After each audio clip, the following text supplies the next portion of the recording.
Hello there everybody, and welcome to Bunneh Perspective, the series where I play a game start to finish while providing my personal opinion and insight along the way. Think of a Let's Play series mixed with a game review, but condensed and smashed into one video. In this episode, we're going to be playing Star Wars Jedi Fallen Order. This episode of Bunneh Perspective took a very long time to create, involving many hours of recording, script writing, voiceover commentary, and of course, countless hours of editing. If this series is something that you enjoy, then please be sure to leave this video a like down below and subscribe to the channel with notifications on to see more content just like this. If this video hits 100 likes, I will play the game with the highest upvotes in the comments section down below, so please go down there and leave me your suggestions for future titles. Star Wars Jedi Fallen Order is an action-adventure platforming game developed by Respawn Entertainment and published by Electronic Arts in 2019. It is released across numerous platforms and has seen tremendous commercial success overall, selling more than 10 million copies within its first year. It has received some very positive reviews over the years, typically averaging between an 8 out of 10 or a 9 out of 10 for its total score, which is pretty unheard of in the gaming community. Now some of you might already know this, but I had a recurring Let's Play series of this game on my channel about a year ago, before other content creation and real-life events pulled me away from it. I've always wanted to go back and play the game through its entirety as I quite enjoyed what I'd experienced and knew that I didn't make it very far. This new Bunneh Perspective series seemed like the perfect opportunity to do this and fully dissolve the old Let's Play series on my channel that has been really bothering me because I left it incomplete and my little Bunneh brain just can't handle processing that! The game begins with this fantastic opening cinematic scene revealing this grungy scrapyard of a planet that we're starting out on, immediately setting the tone of the game and drawing us into the Star Wars universe. On the flip side of this, though, there's this droning Mongolian throat-singing music slapping in the background that feels really out of place for a Star Wars game. I later found out that The Who, no, not that The Who, but this other band named The Who, are the ones responsible for that music. Now, I would let this music play in the background so you guys can listen to it, but I'm afraid that YouTube will copyright strike me for it, so instead I'll put a link to the song in the description down below and you can go there and check it out. While I don't mind this music on its own, and actually quite like the instruments behind it, there's just a large disconnect between it and the world of Star Wars that leaves me questioning why they thought this was a good idea. Anyways, the music is coming from the headphones of the main character of the game, Cal Kestis. A weird-looking alien friend of ours comes up and tells us that the big boss wants to talk with us. Boss wants a word. We're told that there's an error in the machinery somewhere in the rig that needs fixed, and they're willing to double our pay to figure it out. Now naturally, this sweet ass ain't cheap to maintain, so double pay sounds quite nice. After the cutscene ends, we're thrown into the game and allowed control of the main character.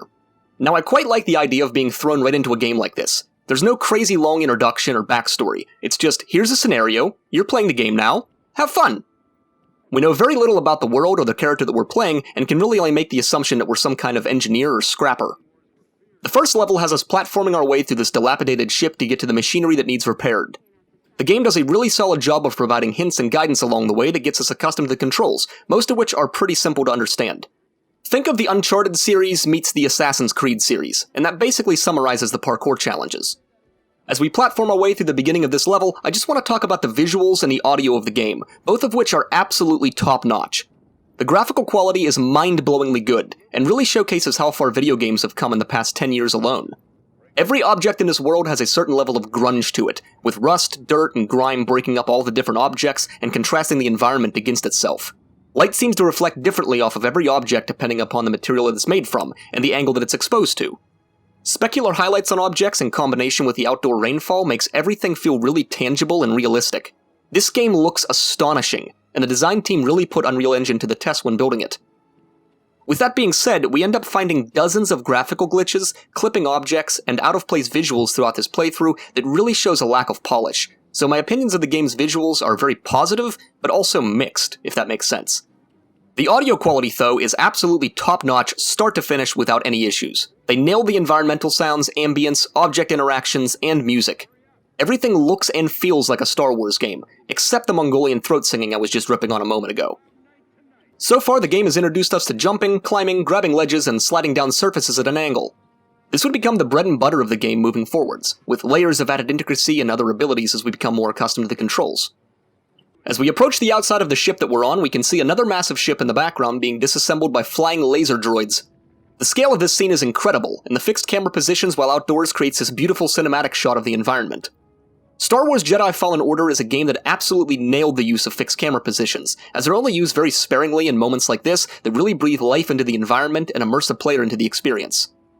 And then we decide to see what this guy's doing inside this toolbox, to discover, oh, he's just phasing his hands through reality. You see, this is one of those countless visual oddities that I was talking about before. While it's very minor, and by no means game-breaking, little things like this are what breaks the immersion in a game for me. They just slapped an NPC in this spot, gave him a generic animation, and then moved on. While that would work in the background of the game where the player can never get to, it should be handled a little differently in the playable areas. As we climb around the outside of this ship, we can see what looks to be a sarlacc pit below us, foreshadowing that this could be a plot point in the near future. We jump out onto these ledges and have to pull on these levers to reset the whatever these things are, completing our assignment and guaranteeing our double pay for the shift. Hell yeah! After this, we're greeted with a cutscene where we're provided a little more insight into the world and the timeline that we're playing in. This game takes place 5 years after the Empire seemingly destroyed the Rebels and the Jedi along with it. The Empire currently rules the galaxy with very little opposition on any planet, forcing many of the surviving rebels into hiding. Our alien friend voices his opinion that not all of the Jedi could have been traitors, alluding to the fact that the Empire has been spreading propaganda and slandering the name of the Rebels. He says that finding a Rebel ship like this is worth a lot of money and could be our ticket off of this planet, to which we reply, "What makes you think I want out of here?" He tells us we're young and need to get off of this heap to live our life and find our destiny. He then begins to very vocally talk about how great the Rebels were and how bad the Empire is, and we probably shouldn't be talking about this on an Imperial planet, dude, shut the f*** up. Just then a wire cable breaks and we're shoved right back into some intense sliding gameplay. The sliding mechanics in this game are hit and miss for me. Sometimes the controls are alright, but most of the time they feel pretty clunky and we have very little control. I guess you could say it's more realistic like that, but keep in mind that the surface that we're sliding on is covered in metal grates and openings, so I feel like we could just grab this surface at any time and break the friction.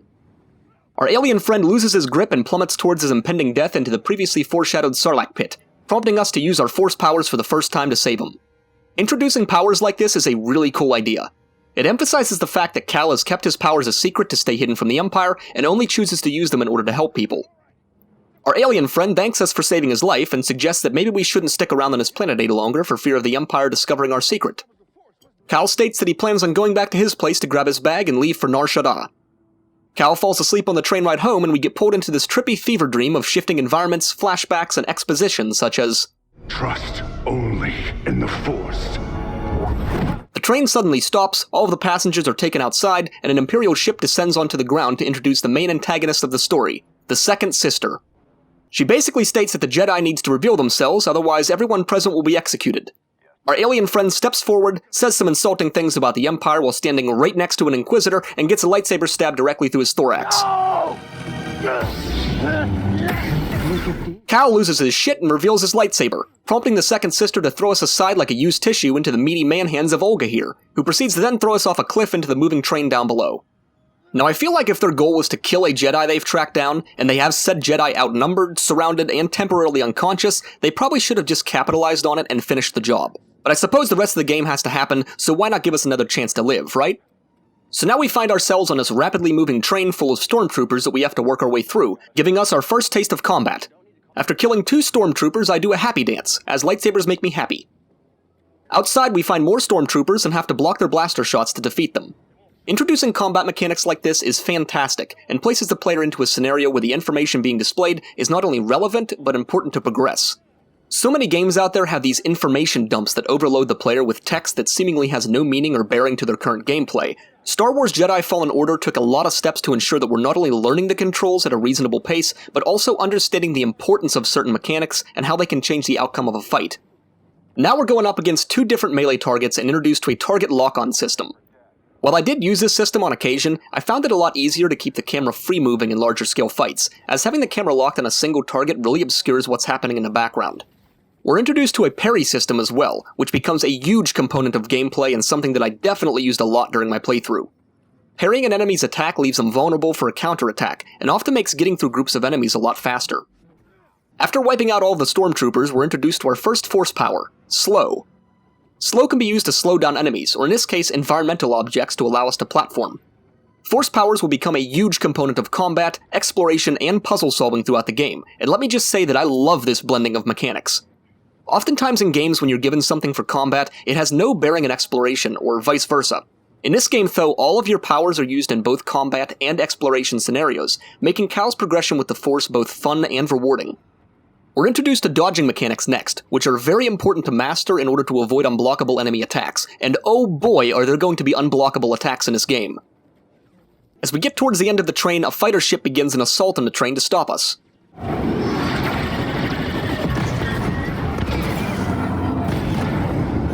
Having the platforming environment shift and change like this after destruction-based events is really cool game design. It gives a sense of danger and hurriedness to our movements, yet also feels grounded and impactful. Events in this game matter, and aren't always just for cinematic pleasure, which gets a big thumbs up for me.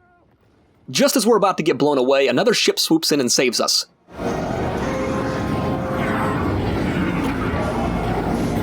We're here to help! Who are you? No time! Keep moving! We'll pick you up when we can! I feel like they literally could have just picked us up right here and now, but okay, game. Okay. We fight more hordes of melee and ranged stormtroopers along the way, putting all of our learned combat mechanics to good use. The train abruptly stops and another fighter ship swoops in to bomb the train and send us sliding down the train cars. We manage to grab the landing of the ship trying to save us, only to lose our grip, fall about 200 feet onto a floating steel platform, and there's no way Cal's not dead from that impact, but okay. We ride this little droid down onto the platform and fall into a cutscene with the second sister. Going somewhere?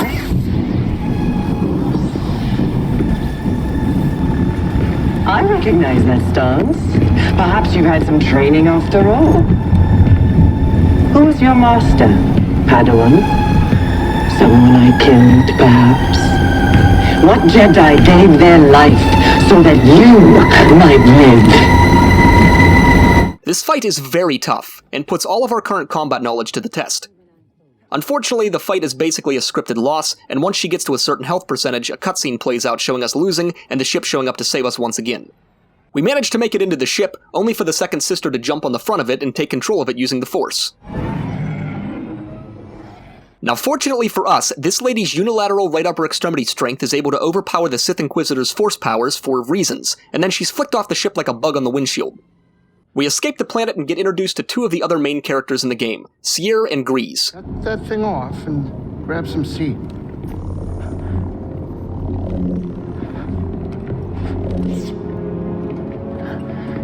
Thanks for the help. But who are you people? My name is Cere Junda, and this is my captain, Grease Dritus. How you doing? Yeah, the Mantis is my ship, but you better pay attention to this lady here. So, who are you? Cal. Kestis. Who was that back there? An Imperial Inquisitor. She's a Force user hunting Jedi survivors, and now that she knows who you are, she will not stop until she destroys you. How do you know so much? And why'd you help me? We track Imperial communications. We heard the Inquisitors were heading to Bracca, so we made our move. Oh, yeah? What's the bounty on Jedi these days anyway? That's gratitude for you. Look, I get it. You've been surviving on your own for so long that it's impossible to trust anyone. And it's what's kept you alive. But this is about something bigger than just surviving. Like what? Like rebuilding the Jedi Order. You too? Anybody else? Oh, we're not good enough for you? The Jedi Council? They're gone.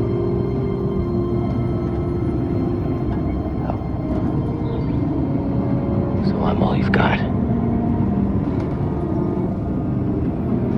Captain, set a course for Bogano. Aye, aye. In the meantime, try and relax. Now if you haven't noticed so far, this game is very heavy on the cinematic scenes, and blends them together perfectly with the gameplay elements. A lot of the cinematics are shot in-engine, meaning that the game can go from these beautiful swooping environment scenes straight into gameplay, which feels so natural and immersive. I personally love games that blends these two components together, and after playing through the entirety of Star Wars Jedi Fallen Order, I would place it right up there with the Uncharted series or The Last of Us in terms of quality. Now believe me, I would love to show you guys all of the cinematic scenes along the way, but I feel like it would increase the length of this video way too much.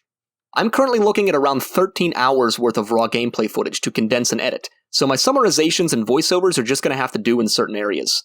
Now luckily I have a voice that could seduce Aphrodite, so you're in good hands, people. Oh yeah?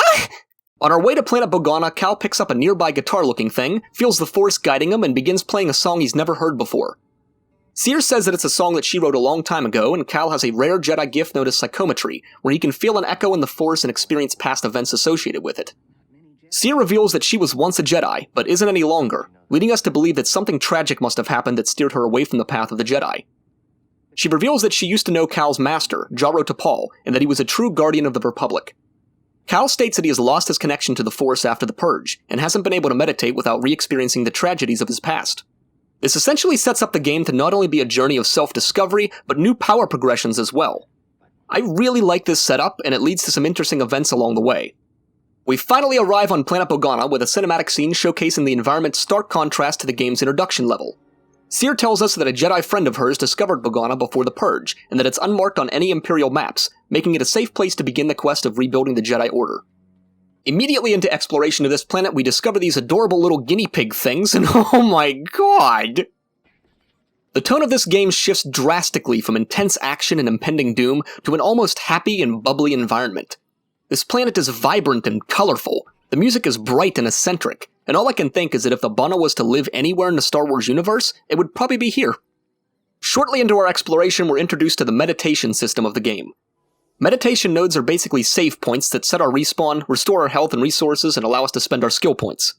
Skill points are earned through experience gained from fighting and exploration, and can be used to purchase upgrades and new abilities. We decide to purchase our first ability called Overhead Slash, which definitely comes in handy during combat scenarios. After meditating, we're introduced to the next main character of the game, BD-1. Hey, BD-1. I'm Cal. Yeah, I'm okay. I'm looking for someone. No, not you.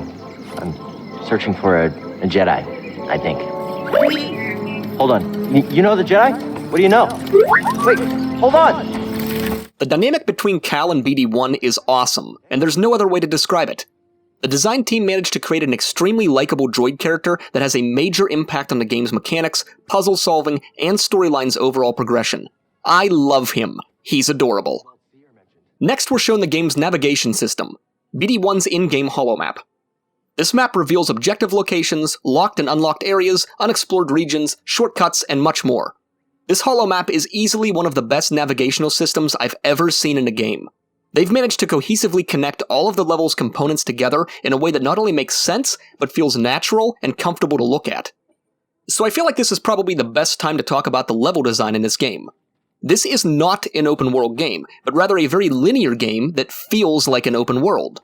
All of the different pathways of a planet seemingly connect and loop back on one another perfectly. Oftentimes we'll find shortcuts along the way that makes getting around certain regions of the planet a lot easier. Personally, I love this design. Open world games can often feel too empty, meaningless, or just too daunting to explore. So having the linear pathways to follow ensures that the player doesn't get too lost and stays focused at task. Linear games typically ensures a higher design quality as well, although this gets called into question a few dozen times in his playthrough with all the glitches, clipping, and misplaced objects. BD-1 suffers an injury after going absolutely apeshit on this maggot rat thing and needs some repair work in the nearby workshop. We have to use our Force Slow ability to slow down this fan's speed and safely enter the workshop, which is a really cool use of Cal's powers. After repairing little BD-1's robot foot, we can use the same work table to modify and customize our lightsaber. Customization in this game is purely cosmetic, with new skins being unlocked via secrets, hidden areas, and stashed containers across the galaxy. I really like these options and feels that it adds to the game's environmental design and incentive to explore. Completionists will surely love this system as it encourages you to revisit planets with newfound abilities and powers. I make an orange lightsaber because orange is one of my favorite colors, slash through some of these electrical wires and get absolutely slapped by a jolt of electricity because that's how electricity works. Yeah, I'm alright. BD-1 gives us a stim shot to heal up, teaching us another very important combat mechanic that will be extremely useful in the future. After absolutely destroying this maggot rat with an aerial attack, we run into a horrifyingly large frog creature that tests our combat abilities. This thing hits like a truck, and features unblockable attacks, further emphasizing the importance of avoiding these attacks with dodges. Another feature of BD-1's that I haven't talked about is his ability to scan objects, fauna, and enemies throughout the game. Scanning things results in a gain of experience, and adds an entry about the subject into Cal's databank. Now personally, I didn't really explore into the databank collection log too much, but I think it's a really cool system to include in the game for Star Wars fans. It adds to the world building and the lore of the game, which is always a positive in my book. Moving forwards, we find ourselves entering into a large underground room with straight vertical walls surrounding us. The cave is filled with this droning, deep breathing sound of a monster above us. Upon looking up, we get to see the creature peering down through a hole in the ceiling, with god rays streaming around its face. Our attention is drawn upwards not from a camera pole or a visual cue, but rather sound direction. The game developers knew what they were doing when they crafted his world, and took steps to reward the player for exploration and attention to the environment. A few moments later, Cal feels an echo in the Force and we're pulled into this dreamlike state. Upon trying to follow this lizard's path across the wall, we're pulled into a flashback scene of Cal's past training as a Jedi Padawan. It's difficult, Master. Yes, the path is difficult. It may seem impossible, but with persistence and the Force as your ally, you will overcome any obstacle. You will master any path. Now, do what you must to reach me. This is such a cool way to introduce game mechanics, drawing from what we've already known as a player and further expanding upon the possibility of other Force powers. After the flashback ends, we're given the ability to wall run, opening up so many new areas in the game and allowing us to progress the storyline. On our way out of here, we decide to meditate and purchase the Dash Strike ability, which allows us to quickly close in on enemies. Now, on each planet that we find ourselves in, I certainly take a lot of time to explore the environment to find echoes, secret areas, and cosmetic unlocks. For the sake of keeping this video a hopefully reasonable length, I'll be cutting most of this content out. Just know that if you happen to spot any hidden stashes or boxes in the background, I've more than likely found a way to get to it and open it up. We use our newfound wall running abilities to navigate across this previously inaccessible area and make our way towards the Jedi Temple. Cal's interaction with the terrain and the environment is top-notch, and this is a prime example of that. His stance and posture changes depending upon the slope of the terrain that he's on, or differences in elevation. It really helps to further immerse us into the universe and feel connected to his character. We shimmy this sweet little ass into the Jedi Temple and a cutscene ensues. You alright, BD? Well done, whoever you are. You have passed the test I left behind, and gained access to the vault and this recording, one of many encrypted logs stored in the droid. I am Master Eno Cordova. I may not know your name, but I know your purpose. The fate of the Jedi Order lies in your hands. This place, this vault, is a sacred temple, built by a vanished civilization known as the Zeffo. Meditating here, I was granted a premonition through the Force, a vision of doom. I have placed inside this vault a Jedi holocron, containing a list of the names and locations of young Force sensitives throughout the galaxy. Ahead, you will find the inner chamber of the vault, but also another test. I can only trust this holocron to someone who has followed my path and understands. Seek out the hidden tombs of the three sages and learn to perceive the mysteries of the Force as the Zeffo once did.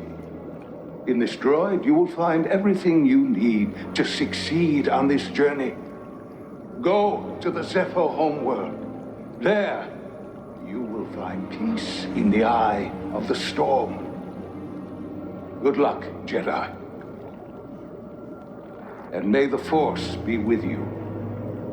So in summary, this old dude has a hidden holocron containing a list of names of young Force-sensitive children that could lead to the next generation of Jedi. Now, in order to acquire this holocron, we have to follow in his footsteps to prove our tenacity and gain a full understanding of his journey up until this point. On the way back towards the ship, we discover some caveman wall art that BD-1 decides to scan and reveals another hologram of the old dude. He tells us that the Zeffo seem to have an interest in the planet Dathomir, and that it might be worth exploring in the future.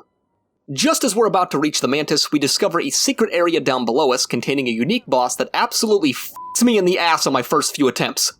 This thing hits harder than any creature we've fought so far, and contains a moveset that is really challenging to overcome in the early game. Eventually, through complete trial and error and multiple deaths, we finally defeat the Gene Simmons of frogs. Of course, we do a happy dance to assert our dominance. Defeating this secret boss gives us a ton of experience and 1 out of 3 life essence, which increases our maximum health after 3 are acquired. We meditate to spend our newfound skill point on increasing our maximum health and return to the Mantis for another story-building cinematic scene. Oh, BD-1, this is Grease. Hey, Grease. What is that? Get off my sofa! Get off my sofa! Don't! Get out of there! Get out! That is BD-1. He's with us. I don't care who he's with. Do you have any idea how hard it is to get oil stains out of petroleum fabric? Not really. Oh, I hope you found something better out there than this droid. Oh, calm down, Grease. He did. Tell us, Cal. The vault was built by an ancient civilization called the Zeffo. A Jedi named Eno Cordova hid something inside of it. What did he hide inside? A holocron from the archives. It contains a list of Force-sensitive children. The next generation of Jedi. I knew it! Ah, Cordova, you old fool. You knew him? Yes, a long time ago. I was his apprentice. Cordova was a loner. That little droid and I are probably the only ones that know about Bogano. Hold on, wait a minute. A hollow what? A holocron. It stores information, but only accessible to Jedi. Hang on, I think I have one around here.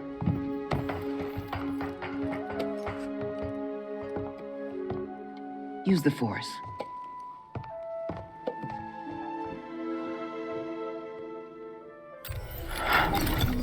This is Master Obi-Wan Kenobi. I regret to report that both our Jedi Order and the Republic have fallen. With that list of Force sensitives, we could rebuild the Jedi Order and defeat the Empire. Okay, no problem. Let's get it. Well, except the holocron is hidden deep inside the vault, and to get it, we have to follow Cordova's path. He mentioned something about the planet Dathomir and a Zeffo homeworld. All right, well, where are we going? Now, I'm just asking because I was thinking of maybe making some food. Look, before we do anything, I need to know something. How come you're no longer a Jedi? I had an experience that changed my perspective. So I cut myself off from the Force. But you still want to rebuild the Order. I believe that rebuilding the Order is the best chance we have against the Empire. What do you believe?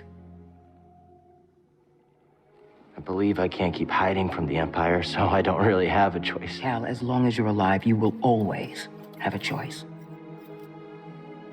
Are you with us? We're in.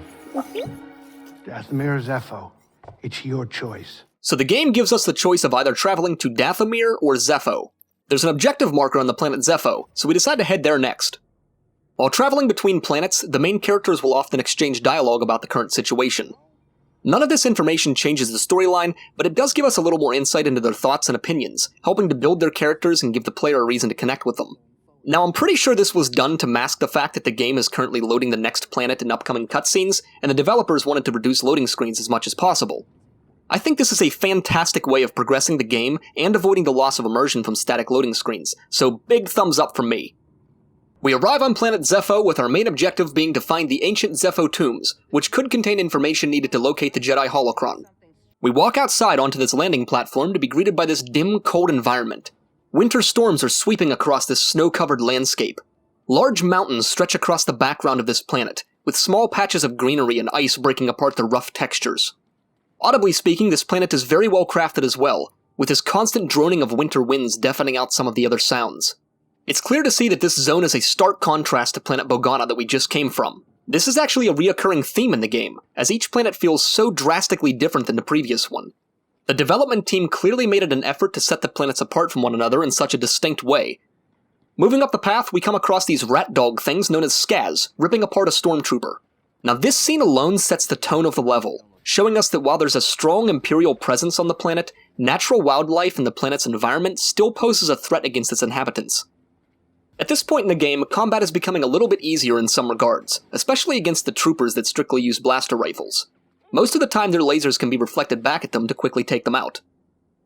Using the Force Slow ability to interact with objects and solve platforming puzzles becomes a very common theme in the game, and never really gets old. I quite enjoy using our Force powers in this way, and it reminds me that we're playing an immensely powerful character, albeit limited by the events of his personal journey. Working our way into the next town, we have to fight our way through more Imperial soldiers. I like this. This is fun. On top of one of the buildings in this town, we find a supply crate. While I talked about omitting most of these secrets from the video, we happened to loot a BD-1 skin from this crate that I quite liked, and equipped it after finding it. So for the sake of not confusing all of you watching, I figured I better show this one. We find a meditation point and purchase the Superior Blocking Feat, which basically just allows us to block more attacks before our guard is broken. We walk into a dark cavern and the game prompts us to block with our lightsaber to illuminate the environment, and this is f***ing awesome. They incorporated the lightsaber's dynamic lighting into the game as an actual mechanic. This is just beautiful game design. At the end of the cave, we find a light switch and flip it on to illuminate the area, making traversing this same section later in the game a little bit easier. As we come out of the cave and round the corner, a Skaz jumps out of the ground and completely slaps this stormtrooper's biscuit, which I think is just hysterical. We use our force powers to navigate across the windmill thing, fight this mountain goat for supremacy, and find ourselves in yet another battle with Imperial soldiers, only this time one of them has a rocket launcher. These soldiers are actually quite difficult in the early game to kill, as our powers are very limited, so we basically have to dodge the rockets and close the gap to effectively dispose of them. Before proceeding forward, I just want to show off some of these awesome looking landscapes in the background. How cool is this environment? They certainly nailed the scale of planets in this game, and have just the right amount of background objects to make it feel immersive. Pushing onwards, we find ourselves sliding down a slippery ice slope, blocking blaster shots along the way. Say that 10 times fast. This planet is very well crafted in regards to its enemy density and platforming elements, combining everything we know so far and putting our knowledge to the test. After walking out of this cave, we're greeted by a little bit of a scripted camera event, with this large ship taking off and leaving the planet. My only beef with this scene is that one of the rocks on the cliffside is clearly misplaced, as we can see straight through the backside of the object. Partially textured objects like this are very common in games as they help to save on resources and lower the demands of the system they're being played on. Now these objects are supposed to be oriented in such a way that they appear as solid. Somehow this one made it into the full release of the game, and not only that, but in a cinematic scene.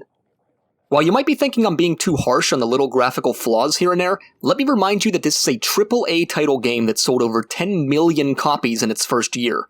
You're telling me that no one on the design team or the QA team caught this in development? The game has also been out for over 3 years now, and no one on the team saw it fit to simply sink this object back into the terrain a few feet?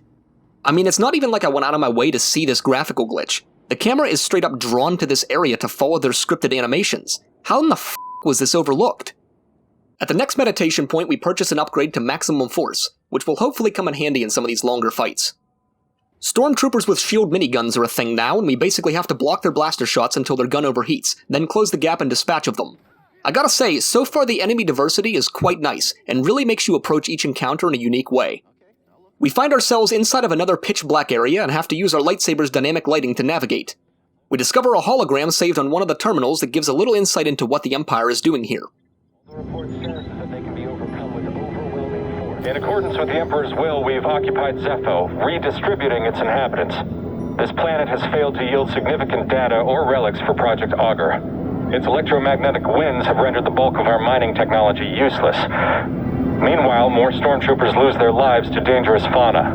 We will not be able to fulfill our directive here. It is my recommendation that we disband the project and leave a token outpost to keep scavengers from stealing our technology. Against this sidewall, I find yet another graphical glitch where the floor of this area isn't quite long enough and falls short of reaching this door, which essentially just reveals this void into nothingness. Now this glitch is really easy to spot because the room is pitch black, and the light coming from the hole in the terrain makes it really stand out. I have no idea how they're missing these glitches. It makes no sense.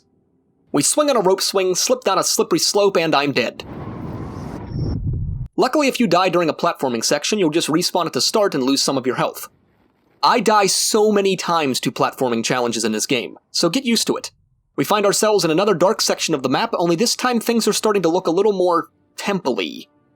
We enter into an open courtyard area, which is basically the entrance to the ancient Zeffo ruins. We squeeze our way through a few cracks of rubble and discover what appears to be an ancient elevator guarded by a swirling windstorm of boulders.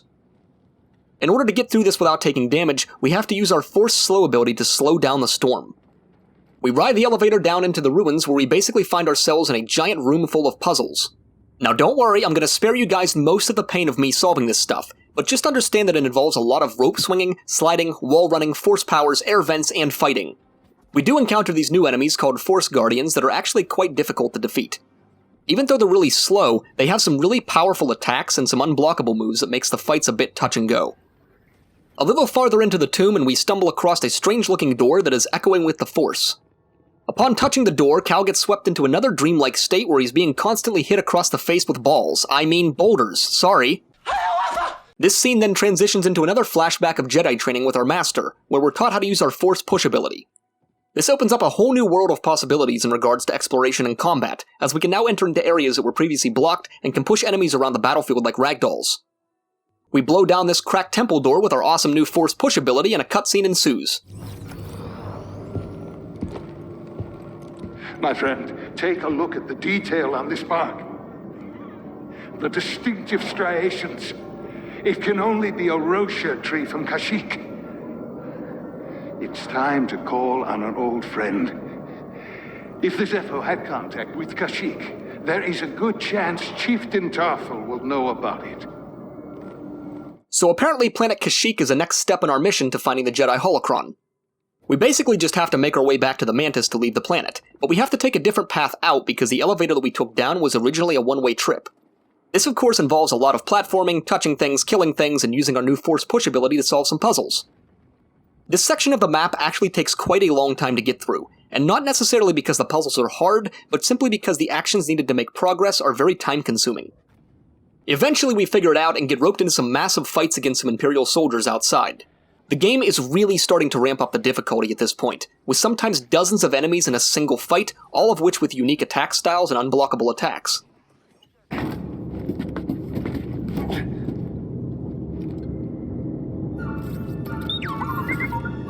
Scomplink? Yeah, you're right. I think I could replace yours with this. Let's get you fixed up.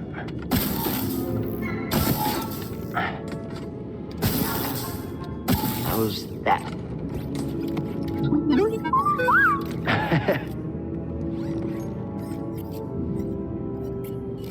Want to try it out?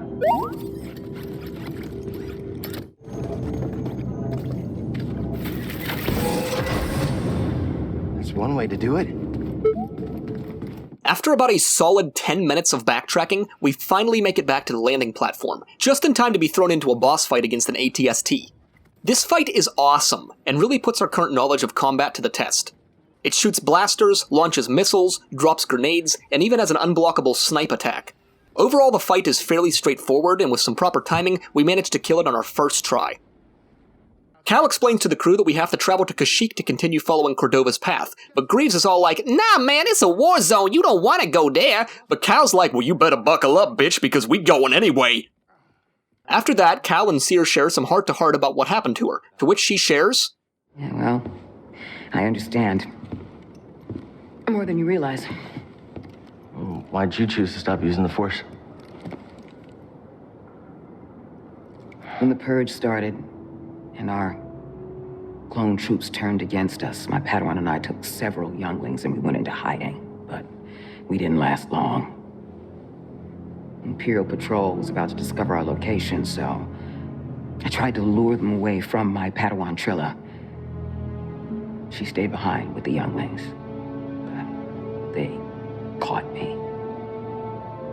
And they tortured me. They wanted to know about the others and how many were left, but mostly they wanted to know about Cordova and where he went. But you escaped. Yeah. It was a prison riot. I saw my opportunity and I took it. But they almost broke me. And I am not the same as I was, Cal. Your Padawan. Did she survive? No. "She's lying. Don't listen to her." So despite all of Greaves complaining, we set course for planet Kashyyyk, and not even 30 seconds into the atmosphere we witness a group of rebels fighting off Imperial forces. We figured that the best thing to do in this situation is to help out by hijacking one of the walkers and using it against the Imperials, leading to an awesome skydive from the Mantis into the murky waters down below. This is the first time that we get to swim in the game, and it looks and feels really natural. The water physics are pretty darn convincing, and when combined with the camera's fixed cinematic positions, makes this feel like a really cool introduction to planet Kashyyyk. We need to climb our way up the exterior of this Imperial walker to get inside and hijack it, which results in this very Shadow of the Colossus-style monster platforming. Once inside, we jump the troops being transported, and BD-1 helps knock out the pilots to take control. The next section is essentially a shooter on rails, with the walker moving along a set path and us spamming lasers at the enemy.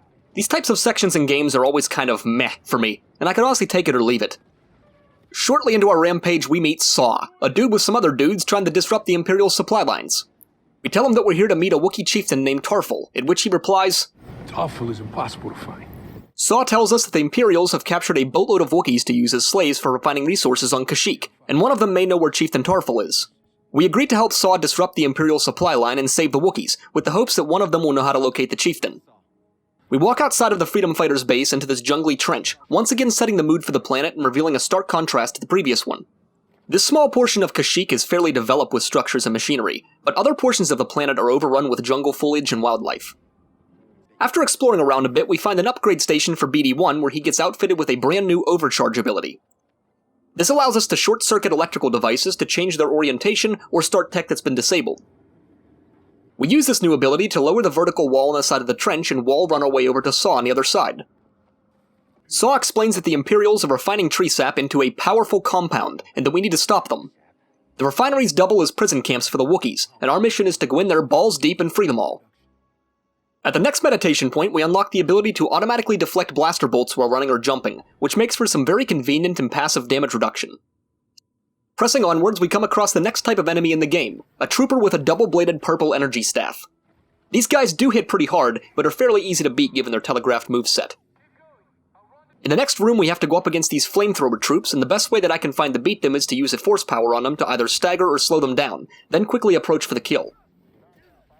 We use BD-1's new overcharge ability to absolutely f*** up the internal support beams of this refinery, which seems like a really bad idea since we're still inside, but what's the worst that could happen? Outside the refinery, I find this little crevice in a tree root and decide to squeeze through. At the other end, I find a force essence and two horrifyingly massive Oh, Jesus Christ!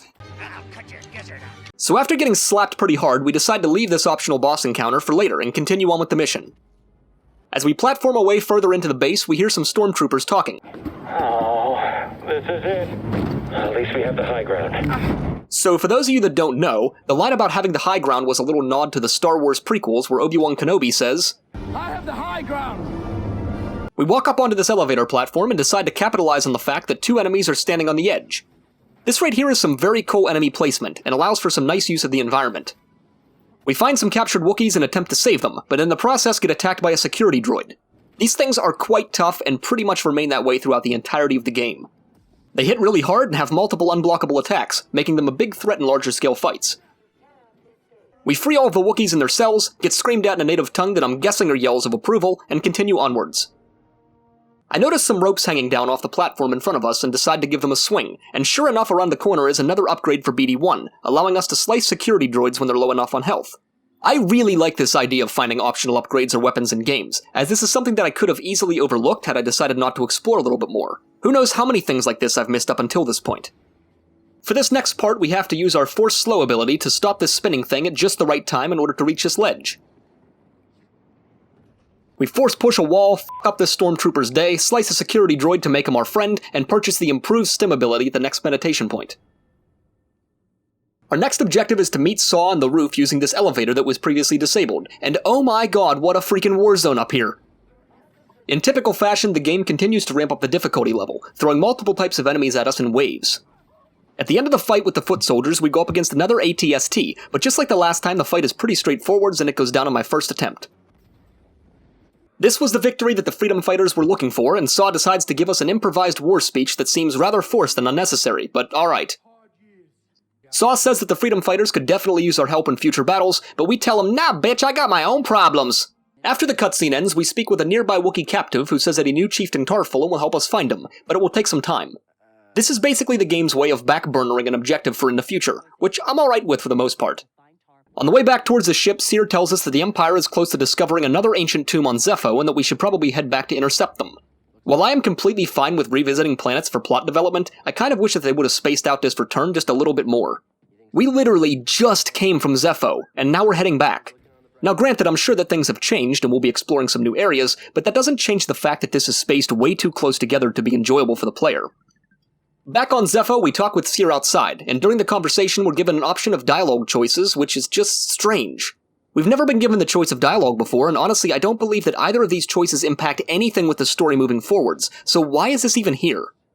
BD-1's holomap has been marked with the next Zeffo tomb, and we basically have to navigate our way back through all of the areas that we previously explored to find the door that BD-1 can slice into.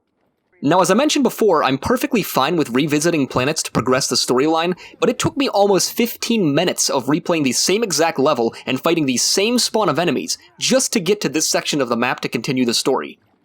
At the next meditation point, we unlock the mass push ability, which is a bit misleading because I thought we were attacking churches all of a sudden.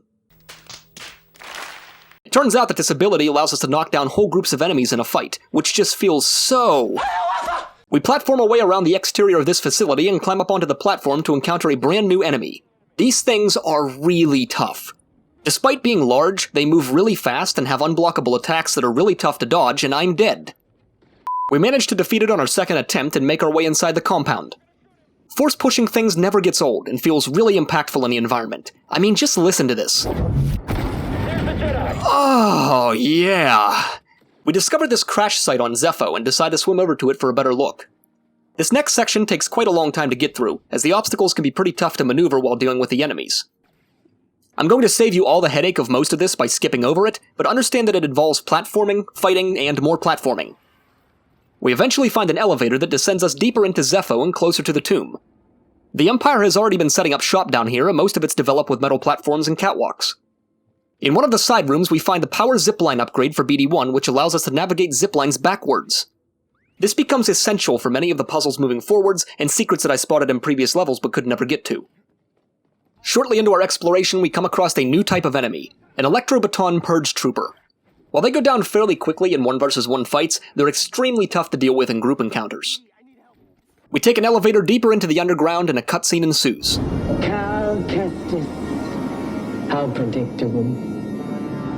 Oh yes, I know your name, your past, and most importantly, about Cordova. Tell me, where did he hide the holocron? Outstanding. This fight against the second sister goes better than the first one, but to say that she's tough is an understatement. She parries or dodges most attacks and has some very fast, unblockable attacks that are tough to dodge.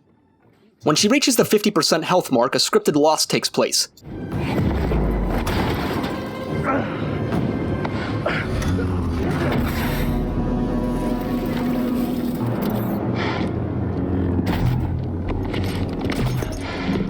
You're learning. Not quite as gifted as Seer's last apprentice, but not bad. You've been keeping count.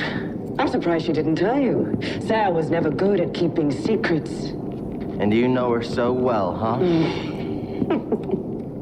She was weak. Cracked in an Imperial torture chair. Surrendered the location of her naive Padawan. They would never have found me. If it wasn't for her, she betrayed me. Trilla. In the flesh. I won't let you manipulate me. So sure are you?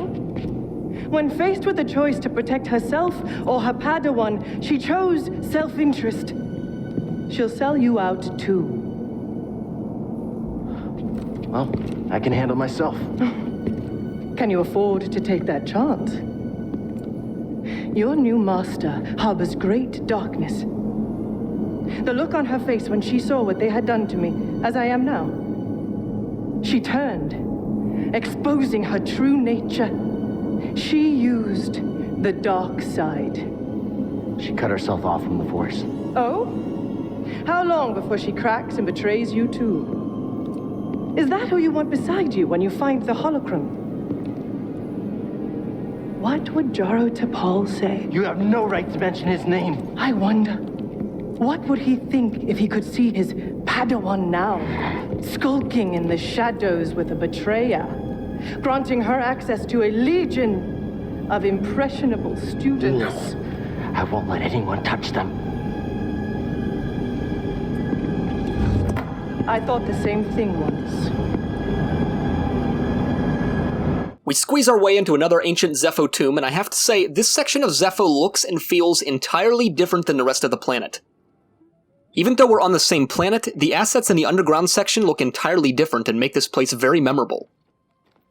Cal tries to reach out for Seer for some clarification on the events between her and Trilla, but our communication system has been hacked. Trilla basically just teases us along the way and constantly throws in little jabs between fights. If we were back in grade school, I would say that she has a crush on us. The game starts to introduce us to this magnetic system that can pull certain objects and structures around when activated. Things like these flame candles are used to clear certain barriers, and large blocks can be pulled around to access different areas. This becomes a pretty large component of puzzle solving in this section of the game, so gaining an understanding of this stuff now is pretty important. In fact, the next section of this cavern has us pushing and pulling large walls around to navigate around the outskirts of the room, which involves a really cool combination of existing platforming knowledge, force powers, and working with the new magnet system. And of course, between all of these obstacles are a ton of enemies that we have to fight along the way. We eventually get past this section, force push our way through some cracked walls, and discover what is seemingly the hardest platforming challenge in the game. It is embarrassing how many times I died here, and I really don't know why. Cal just wasn't jumping over far enough to reach the other set of vines on the pillar for some reason, and I got to experience this death animation way too many times. I think I was accidentally holding down the W key while holding down the A key, so he was aiming upwards more than sideways while jumping, but I'm not quite sure. Eventually we stick the landing and can move on, as my patience with this was getting pretty thin. The next room is basically an ambush orchestrated by Trilla, but I tell her, ain't nobody got time for that, and wipe them all out. Somehow the Imperials got a flying ship down here and shoot the support chains holding the platform we're standing on, causing us to drop our lightsaber and sending us plummeting downwards. This leads us into another flashback of Cal's Jedi training. We unlock the Force Pull ability, which becomes another very useful skill to have in exploration and combat. We're capable of pulling ropes or other structures towards us now and can unlock a ton more routes as a result. Now shortly after this, I suffer a major brain fart moment, and cannot for the life of me figure out how to progress past these vines. I know that they have to be burnt using the metal candles, but for some reason I just didn't see the candles literally in front of my face. I spent so much time trying to find other platforms to jump to, ropes to pull, or ledges to climb, as opposed to just seeing the answer that was straight in front of my face the whole time. Eventually it clicks that I have to use our new Force Pull ability to lift the candles out of the wall, and then use Force Push to throw them at the vines. Got it! This new Force Pull ability is used to pull ropes keeping gates locked as well, with an anchor point typically being nearby to tie it off and keep the door open. I really struggle with this concept at first because I have no idea what to do or how to drop the rope once I have it in my hands, but eventually I figure it out. We fight some more, platform a bunch, tie some ropes off, fight some more, you get the idea. We enter into a large open area with water pouring down from the ceiling, and while we've been in this room before, we couldn't do anything. That is until we unlocked our new Force Pull ability. The vines up on this chain need to be lit on fire with the metal candles on the opposite side of the room, but the candles cannot touch the water or else they'll extinguish. It took me a little bit to figure this one out, but basically you need to activate the magnetic field on the opposite side of the room, throw a metal candle into the field to keep it suspended out of the water, and then cross to that side of the room to force pull it again and throw it at the vines. This right here is fantastic game design, and really reminds me of some of the puzzles I've seen in the Portal games. With the chain broken, a large glass dome containing a Zeffo ball drops, allowing us to use it to unlock an elevator in the center of the room. Here it is. I have finally found an intact representation of this sacred Zeffo artifact. My friend, look closely. This is Mictro at the vault on Bogano. You can see an object in their hand. Based on this imagery, I believe this object allows a force wielder to perceive the mysteries of the vault. This is the key and the guide, the Zeffo Astrium. But who would destroy images of it and why? It requires more research. However, our next step is clear. Find an Astrium, if any still exist. An Astrium. You ever heard of it? Me neither. But a key. Yeah, I understand that. On the way back towards our ship, we find BD-1 another upgrade, allowing him to slice probe drones once they're low enough on health. After platforming through sections we're already familiar with for about 10 minutes straight, we're blindsided by a bounty hunter boss encounter. The Force Pull ability works wonders on this guy, as we can just rip him right out of the sky as he tries to fly around. Unfortunately, this is another scripted loss, and we awaken inside of a jail cell in an unknown place. Our lightsaber is gone and BD-1 has been separated from us. This section of the game is really interesting, but basically just involves a bunch of puzzle solving using various force powers and platforming. One interesting puzzle takes place in this center room where we have to move power cables around to supply the door with adequate power. However, some of the cables aren't long enough to reach certain areas. This requires a bit of planning and thinking, but we eventually figure it out. We unlock BD-1's cage using our newfound powers and reunite with our little shoulder buddy. Hey! Oh, I'm happy to see you too. Let's get that restraining bolt off of you. Jerks. After taking an elevator towards the surface, we find ourselves walking into an open arena, and oh god, it's the Mongolian throat-singing band again. I guess when the developers asked The Who to make a unique song for the game, they wanted to get the most out of it. So part of me understands it, but at the same time, it's so out of place in a Star Wars game, I just don't get it. I would let this little cutscene play out, but given the music playing in the background, I'm once again afraid that YouTube will copyright strike me. To summarize, this character in the hologram is basically Jeff Goldblum's character from Thor Ragnarok. He's captured us to force us to fight in his arena and make money off of our fighting capabilities. We defeat anything and everything he throws at us, including the bounty hunter that we previously fought on Zeffo. Boom! Bam! Bop! After we're all finished, the Manus swoops in to pick us up, and we leave the compound to continue our mission. While this level was pretty cool and fun to play, it felt pretty out of place with the rest of the game, and part of me can't help but think it only exists in order to let the entirety of The Who's song slap in the background. Disappointed! Back on the ship, Cal confronts Cere about her old Padawan Trilla, aka the second sister. Cere says that Trilla will say anything to compromise the mission, Cal gets angry at her for not sharing this information in the past, and they have a bit of a falling out. Then Greaves says they're receiving an encrypted message from Kashyyyk. Cal and Cere both agree that finding the Jedi holocron is far more important than their little scuffle, so they'll discuss it more later on. We set course for planet Kashyyyk and walk out onto the landing platform only to see it in much worse shape than it was in before. A battle clearly broke out here, and most of the freedom fighters have retreated into the dense jungles for cover.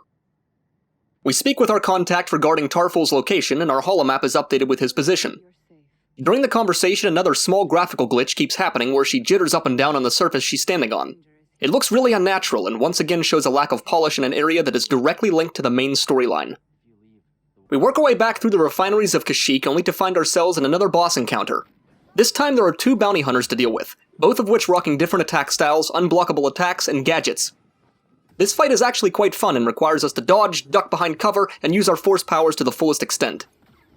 We manage to defeat them on the first try and press onwards. Our new force pull ability gives us access into some new areas of Kashyyyk that we couldn't get to before. The further we journey outside of the refineries, the more wild Kashyyyk becomes. There is a clear gradient of level design here that gives the player a true sense of entering into untamed territory. And just as my expectations are exceeded, they're immediately brought back to reality with yet another clearly visible graphical glitch on this rock below us. Why, game? Why? We encounter a new type of trooper at the end of this structure with a powerful blaster sniper rifle and melee capabilities. These guys are really tough to fight, and their moveset isn't telegraphed all that well, so they're pretty hard to dodge. After killing them, we journey further into the Kashyyyk jungle, and at this point there is very little industrialization or metal structures in sight. Most everything around us is either jungle, natural barriers, or wooden structures constructed by native Wookiees. We zipline deeper into the jungle and make it to a meditation point with literally a sliver of health left, thank God. We find ourselves inside the base of a tree soaring overhead, and I can't help but give the design team some major props here. The environment on Kashyyyk is absolutely beautiful. Light streaming down through the tree roots in combination with this atmospheric fog surrounding us really sets the mood for this section of the planet. Moving forwards, we start to encounter much different types of enemies than before. Plants! These flowers will slowly branch out and follow Cal's position, damaging us if they touch us. The Venus flytrap type of plants can be jumped on, but you can't stay on them for too long, otherwise they close and do damage to you. I decide to lure a stormtrooper into one of these traps and use force slow to stop him in place, just to see what happens. The plant did a hefty amount of damage to him and made the fight substantially easier for me. We fall through some wooden planks on the ground and into this pit of attack flowers, and as we attempt to climb out of the hole, the flowers follow our position closely behind. This is a great use of level mechanics and essentially makes these platforming sections timed-based, without actually being timed-based. We reach the next meditation point and purchase the Howling Push ability, which basically just augments our force push to be stronger against groups. We bounce on some gooey-looking plants, force pull a rope towards us, and arrive on a platform to finally meet Chieftain Tarful. Tarful tells us that Cordova found wisdom at the top of the origin tree, and we should seek answers there by traveling through the tree root system. Our contact gives us a breather, which basically lets us dive and breathe underwater. We jump into the water below and begin swimming through the different tree root systems of the tree. Let me just say that the swimming in this game is actually really solid. It feels natural and can lead to some pretty incredible looking cinematics. I'm also very grateful that they didn't try to add any sort of underwater combat system, because most of the time these systems are very clunky and look and feel weird in games. We platform our way through the tree's dense root systems, fight a ton of Imperial soldiers waiting to ambush us, and reach the next meditation point. On this wooden platform is a brand new type of shock trooper to fight, wielding a two-handed battle axe looking thing. He goes down pretty easy though, and actually didn't put up nearly as much of a fight as I thought he would. After climbing the tree to a certain point, a cutscene ensues.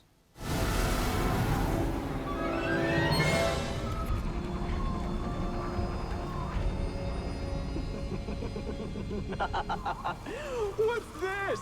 A Bracca scrap rat playing Jedi. I told the Grand Inquisitor you wouldn't be stupid enough to show your face here again, especially after we wiped out that feeble resistance. Love it when I'm wrong. Turns out it's meaty man hands Olga again, and she's super pissed! We basically have to very quickly platform our way through the trees, mudslides, and rock structures while avoiding the ship's never-ending onslaught of lasers. I quite enjoy this section of the game and find myself pretty invested in the gameplay. At some point during the platforming, a giant dragon falcon thing flies through the sky and obliterates the ship for us, which is super convenient. We swim through more of the waterways, battle some more nightmare-sized spiders, slice a goat slug clean in half, and get pulled into another dreamlike state that I can only imagine will bleed into another flashback. Okay, there it is. In this flashback, we relearn how to do the Jedi flip ability, and oh my god, I love double jumps in games. This is amazing. It's such a simple upgrade to our character's movement, but makes a world of difference during exploration and combat. Cal says out loud that he feels like he's back to where he was before the Purge, signifying that we probably won't be experiencing any more flashbacks involving Force upgrades. We see the Dragon Falcon thing in the distance and it appears to be hurt, prompting us to attempt to help it. Using our newfound Jedi flip abilities, we navigate around the treetops like fucking Naruto, and I love this game! At some point we find a supply crate that has a nice looking outfit for Cal, and you're damn right that I equipped that skin immediately. I'm really enjoying my time playing so far, and then oh, would you look at that, another blatantly obvious graphical glitch allowing us to see straight through the back of this asset into the level below. As with many of the previous mistakes, this is in plain sight! How did no one on the design team see this? The platforming sections are becoming increasingly difficult with the Jedi flip ability, requiring us to double jump between wall running. We make our way towards the Dragon Falcon in the attempt to help it, and a cutscene ensues. We can help it, but we have to be careful. I don't want to spook it. Hey, it's okay. We're not here to hurt you. We're friends, understand? Friends. It's okay.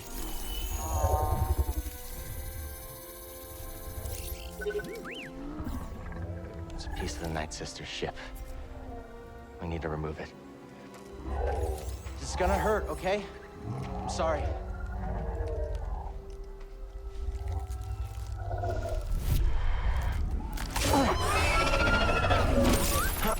Thanks, BD.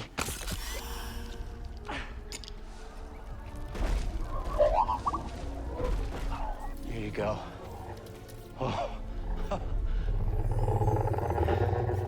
It's the least we could do. Now, I'm pretty sure that this thing would have eaten us the first chance that it got, but I'll go with it since this scene was so awesome. After helping the Dragon Falcon, it decides to give us a lift, because somehow it knows where we need to go. Yeah, I don't know about that one, game, but it does lead to a pretty cool-looking cinematic scene showing the landscape of Kashyyyk, so I'll let it slide. The Dragon Falcon flies us up to a much higher area of the tree than before, and immediately we see an upgrade station for our lightsaber. Now, I don't really know why this would be here, in a tree, but we unlock the double-bladed lightsaber out of it, which is just f***ing incredible. This thing has a ton more AoE damage and group combat capabilities, making it the go-to weapon for most encounters. Shortly ahead is another cutscene. At last, I found my quarry. The Astrium, used by the Zeffo sages millennia ago. I hold in my hand a piece of galactic history. Oh, I will never be able to thank Tarful enough. Do you know what this means, my friend? No need to return to Dathomir. The darkness clouded every attempt at finding the Astrium inside Kujit's tomb, but the Force. The Force has provided a new path. Cooch's tomb. We jump off this ledge to approach our Dragon Falcon friend, only to get attacked by meaty man-hands Olga again.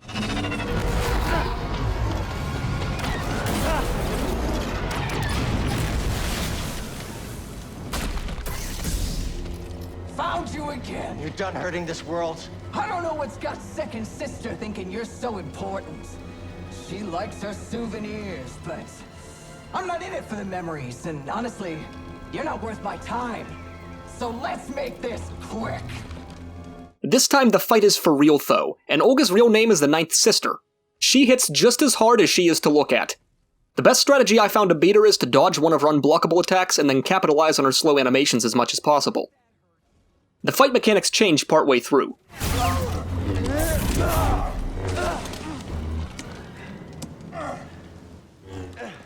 Not bad for trash. What about for a Jedi? Is there a difference?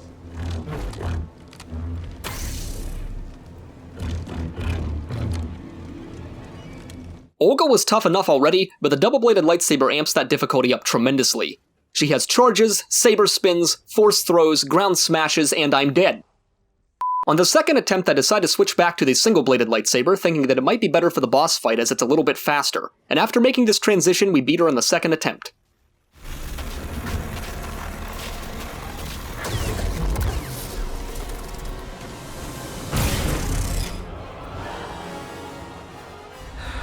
It's over. Being an Inquisitor taught me no setback is too great. When you've already lost yourself, a limb's easy. You know, I was a Jedi. It'd be fun to bring you in. Watch you crack like the rest of us! Oh, angers you. Just wait till the isolation, torture, mutilation, and your breath! I won't let you touch them. You can't stop the Empire! I can stop you.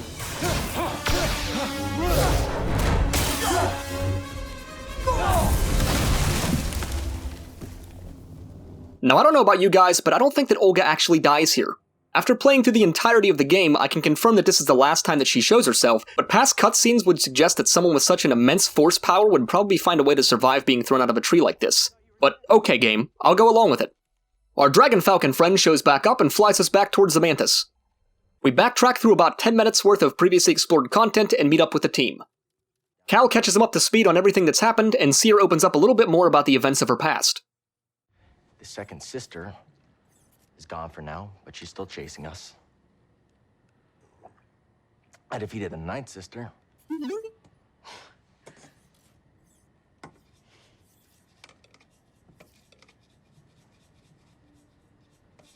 Dude, how much salt are you gonna put on that food? Cal, when I was captured by the Empire, I resisted. I swore to myself that I would die before I would talk. But then this dark shadow came. And he was worse than any nightmare I could have imagined. And I still fought. But in the end, I came apart. And I gave them Trilla. And I know there's nothing I can do to make that right. But Cal, there's still a chance we can save the others on the holocron. Okay, look. The Ninth Sister said something about becoming an Inquisitor like it's inevitable. But you went through the same thing she did, and you didn't join them. Cal. It's okay, Cere. We'll find Cordova's holocron. So we're off to Dathomir with the objective of doing something. Tombs, places, artifacts, you get the idea. Now I personally love the art style of Dathomir. The whole planet is comprised of dark, grungy earth tones with cracked earth as far as the eye can see. Looking into the distance, we can see windstorms blowing desert sands across the desolate wastelands, with mountainous crags rising from the otherwise nothingness. While the planet itself doesn't give off a ton of light or portray the idea of scorching heat in a direct way, the whole atmosphere just seems to be artistically crafted in such a way that you know this place is just radiating warmth. Even the plant life is dead or decaying, and all of the man-made structures are crumbling from years of environmental wear. This whole planet kind of reminds me of some ancient Aztec temple in the middle of Utah, if that makes sense. After hopping across this gap, we immediately encounter this large, muscular-looking beast crawling across the tree and sniffing whatever that is. You can't attack the beast, as it purely serves as a way of further building on the atmosphere of the planet, which is a concept that I just love. Rounding our first corner, we encounter a really nasty acid spider. It goes down pretty quick, but I have a feeling that these things can be quite annoying in larger fights. Now, if you recall towards the beginning of the game, right after we finished Planet Bogano, we had the option of traveling to either Zeffo or Dathomir. But looking back, I don't think that player decision was necessarily a real one. What I mean by that is, only now do we have a true reason for being here. Only now do we have an idea of why we're even here and what we should be looking for. And going a step beyond that, I don't think we would even make it very far on this planet if we didn't have our new force powers. It seems to me that if we did come here earlier on, we wouldn't have made it very far and probably would have just been funneled back to planet Zeffo anyways.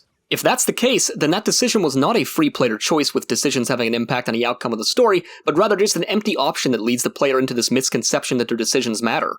I could be wrong on this though, and maybe if we came here earlier there would be some kind of branch in the story that I don't know about, but I don't think that's the case. Pushing ahead, we walk into a narrow room and a cutscene ensues.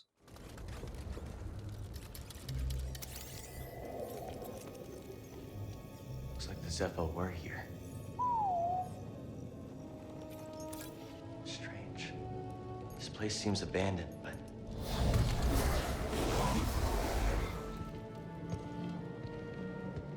You trespass, Jedi. You must be a Night Sister. I had heard you were all dead. Not all.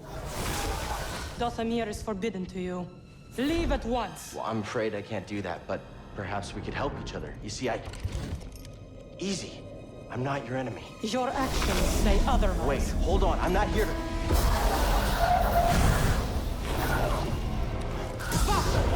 So our newest enemies are Night Brothers and can actually be quite tough to defeat.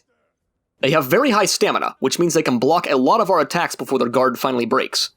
In smaller numbers, they're actually pretty easy to fight, but larger scale battles can take quite a long time to take them down. Shortly after fighting these guys, we find a meditation point and decide to unlock the ability to throw our lightsaber. Given that the game is starting to give us Night Brother versions of stormtroopers to fight, equipped with laser bows and unblockable attacks, this lightsaber throw becomes quite useful. Ow, son of a bitch! So the game gives very little context to who the Night Sisters or Night Brothers are, at least not yet. Some information is revealed through side conversations or BD1 scans of objects, but a majority of it is told in cutscenes. I'll try to include the important ones so that this part of the story makes sense, but Dathomir took a long time to progress through, so I plan on cutting most of it. Eventually we find ourselves on this large, dilapidated bridge stretching across the planet to a distant structure. Fellow wanderer. I see you met the resident Night Sister, but, unlike most, you're alive. Well, lightsaber? No, don't hide it. That would explain your survival. Who are you? No one to fear.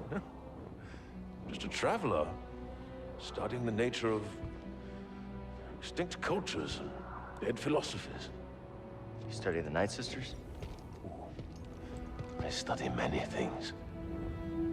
But yes, that Night Sister, well, she was only a child when the war came to this world. She had to watch her whole family perish. What do you know about those ruins? Oh, ancient beyond belief. The Night Sister and her warrior kin were seduced by the power that lurks within. Avoid the ruins, or suffer the same fate. Now immediately, this dude looks sketchy as f***. I mean, who wears solid black in the desert? Are you insane? At the end of the bridge is this yellow sulfur-looking stuff all over the wall. Cal suggests that it's climbable, but only with the right equipment. Just then, Satan himself picks up a boulder and tries to murder us, collapsing the planks we're standing on and sending us surfing down these ruins. After climbing a little bit and killing some more nasty spiders, we find this little crevice that we can squeeze through and trigger another cutscene. You will go no further. Stand aside. No. He was right about you. Who? What? Jedi are thieves and selfish liars who bring nothing but death. Back off. If you attack me again, I'll strike you down. Oh, I won't do a thing. But my murdered sisters,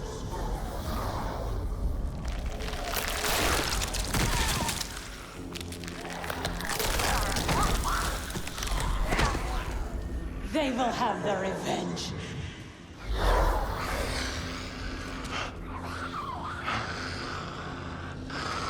Oh, Jesus Christ, we're fighting the undead now. Are you kidding me? Undead stuff is in literally every game and movie nowadays. I think it's just like a standard that games fall back on, and while I love entertainment that focuses on it, I don't love entertainment that dabbles in it. I feel like it's just a way of jumping in the bandwagon and checking off a box of things that they deem necessary to make proper entertainment. Now, I can't complain too much because the game actually does a really good job of incorporating the undead into the storyline, but kind of like the Mongolian throat singing, it just feels out of place in a Star Wars game. Moving forwards, we find ourselves traveling deeper and deeper into the Night Brothers' encampment. The game is starting to throw more and more of these guys at us, and every now and then they throw out some weak insults like, "Your blows are weak." No, your blows are weak. I blow so much harder than you do. Wait. We make it to the meditation point with literally a sliver of health left.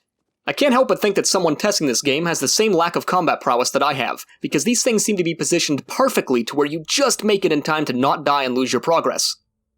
As we progress ahead, the Night Sister appears and tells us to turn back, which we promptly ignore and jump into the pit below. Here we get to fight one of those beasts that we saw right outside the ship after landing on Dathomir, which is pretty cool.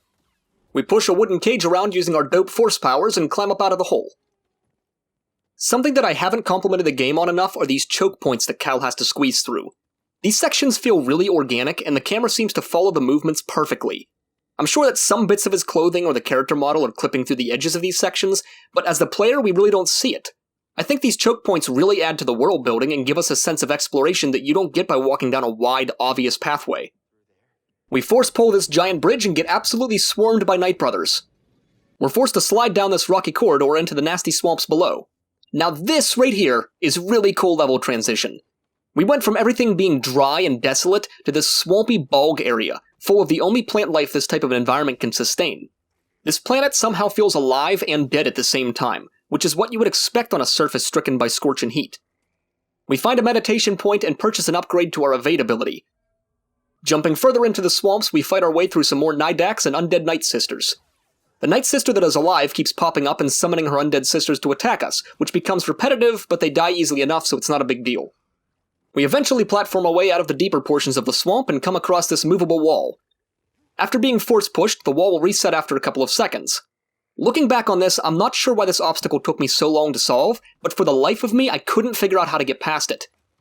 Eventually I figured it out that you need to use the force push against the wall and then use force slow to keep it in place.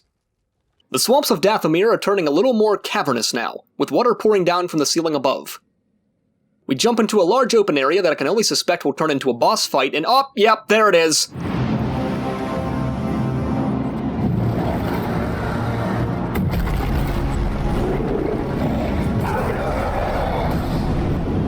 Holy Jesus Christ monkey balls, this bat is taking the same steroids as the Rock.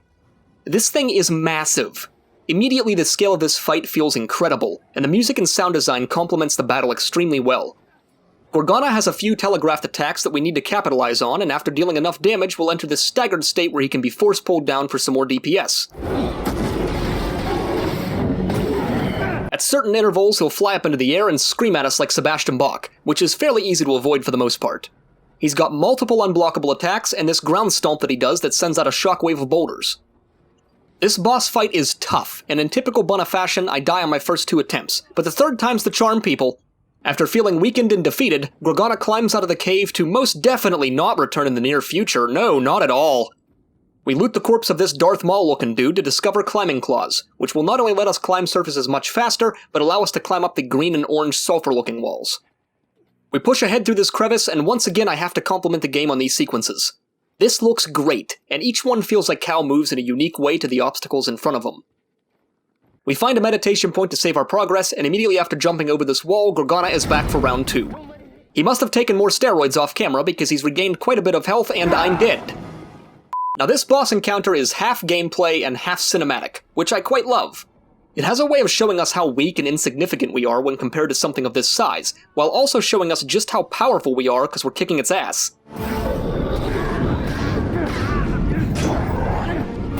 They certainly used the landscape of Dathomir to make this fight look and feel incredible, as we're not simply just flying over the environment, but actually interacting with some of the structures and crags. My only beef with this fight is that towards the end of it, nothing significant really happens to Gorgana to cause him to just die. In the middle of the air. Like, he sustained a lot of damage while smashing into things, but then he's doing just fine, and then he dies. It kinda just feels like a strange way to end the fight, but it does inspire me to do a happy dance nonetheless. With Gorgana out of the way and the new climbing claws at our disposal, we start to work our way back towards the tomb, fighting hordes of Night Brothers along the way.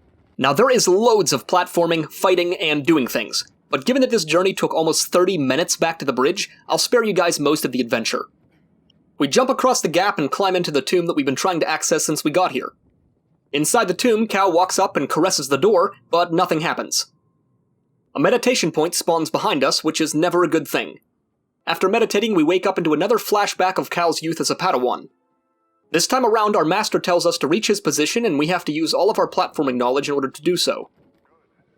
After reaching our master, a cutscene ensues.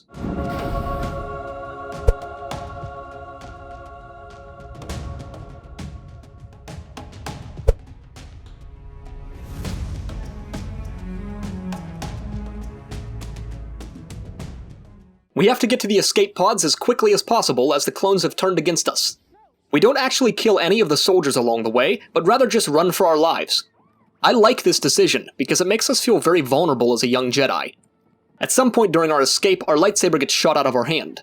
Cal tries to use the Force to save his lightsaber, but in his inexperience and panic he isn't able to save it before it falls out of reach. Our master saves our ass and we continue towards the escape pods.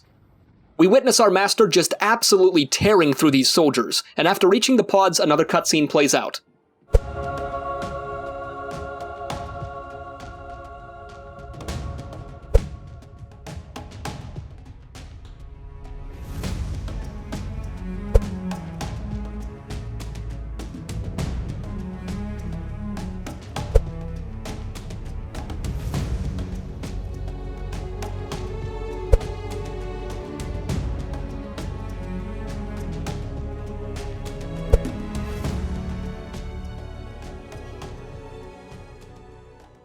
So now we find ourselves in another dreamlike state, facing off against our former master. Now immediately I felt like this was some kind of test, so I didn't attack at first and just rather waited to see if he would attack. He didn't, but he did throw out a lot of insults. You are a disappointment. I couldn't find any other resolutions, so I guess I have to make the first blow. Yeah! Yes. My blood is on your hands, apprentice. You are a failure, a weakling, a traitor. You are no Jedi! No!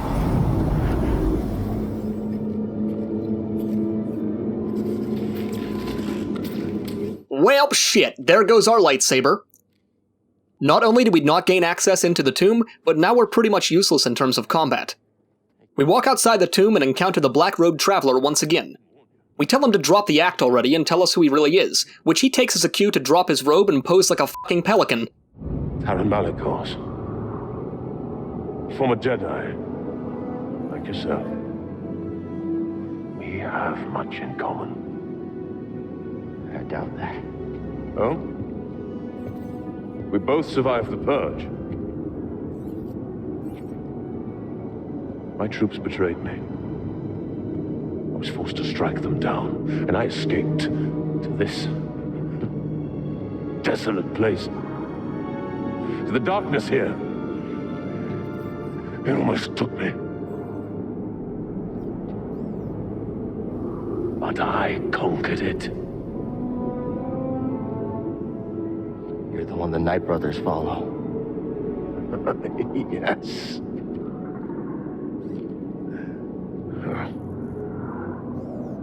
Well, these savages only respect strength. And as we both know, the Force is a most powerful ally.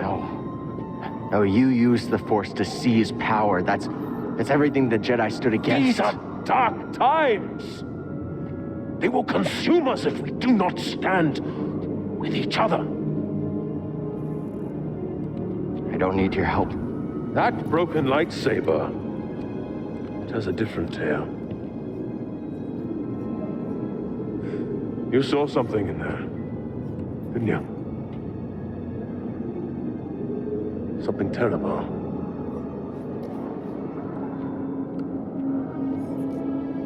There are many such places here in Dathomir. Join my family. And I can teach you how to control its power. Join my family, and I will teach you to control the power. Familiar words, Malicos. Sister Merrin, you overstep your bounds. For years, you said the Jedi orchestrated the massacre that killed my sisters. Yet here one stands, and you seek only to bring him into your family. You were told to deal with it. Clearly you lack the power, little witch. Power. You are mad, Malicos. Dathomir has unmade you, and my misplaced loyalty has allowed you to lead the Night Brothers astray. Unlike the Jedi, the Night Sisters of Dathomir do not turn on their kind. Our bond is eternal. Your sisters are dead. Yes, their graves are all around you. Time to go.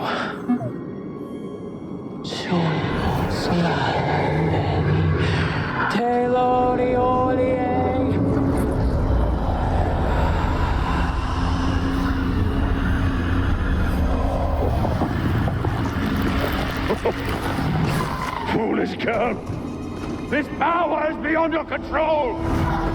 You both shall learn. When you face one Night Sister of Dathomir, you face us all! Welp, I just shit my pants, which is really unfortunate because we've got a long run back to the ship. This sequence is really well put together. Cal is completely defenseless from breaking his lightsaber, and there are undead Night Sisters everywhere. The communication with our crew back on the Mantis in combination with the music kicking in really makes this chase engaging. Seer! Seer! Tell Grace to get the Mantis running! What's happening? A Night Sister. She raised the dead. They're after me. Whoa, whoa, whoa! And you're leading them here? Captain, prepare for takeoff. We make our way back to the ship and another cutscene plays out of us escaping the planet. Cal takes a minute to explain what happened to the crew, and how he knows that he could have helped his master in the past if only he had been stronger. Seer decides to talk about her past a little bit more in the effort to console with Cal. Cal, you were only a child. No, I know I could have helped him if I'd been stronger and braver, if I would have listened to him. I could have helped him. I know it. Cal, it's time I told you everything that happened to me when I escaped the Empire. They brought Shirley in the room. And when I saw her eyes, they showed me what I had caused. She was an Inquisitor. And something in me gave. And I lost all control. And I tapped into the dark side. And I killed them all. Every last one of them. Except for her. And for years, I couldn't forgive myself. I was a wreck because I had all this rage. And I tried pushing it down, but there was no hiding from myself. And all I wanted to do was die. But then I learned about the holocron. A spark of hope that there could be a future, that we could move on. Get up.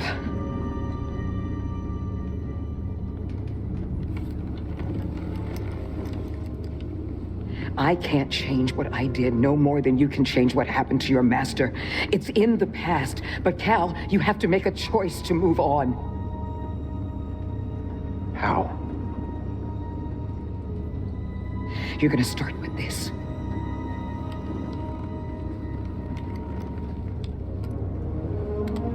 You are going to build a new one. Seer basically tells us to man the f*** up and that we have to build a new lightsaber since we destroyed our masters. We arrive on planet Ilum, which is a place that young Jedi used to come to as part of their training. Here we will hopefully be able to find a new crystal and handcraft our very own lightsaber. You will be tested. Yeah. But I'm ready. I don't mean just here. Every Jedi faces the dark side.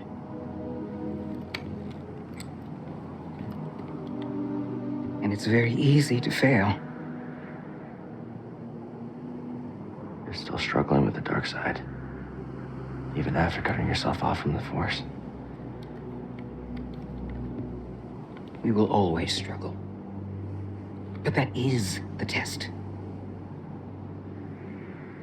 It's the choice to keep fighting that makes us who we are.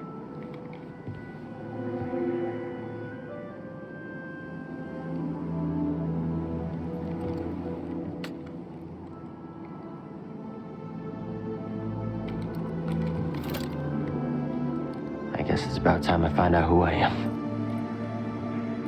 We walk outside the ship to a blindingly white environment. Winter storms ravage the landscape, with everything in eyesight being snow-covered or frozen over. This environment is harsh and unforgiving, in the exact opposite ways that Dathomir was. It further serves as proof that this game loves to show stark contrast between its planets. Just like Dathomir, I love the art style and atmosphere of this planet.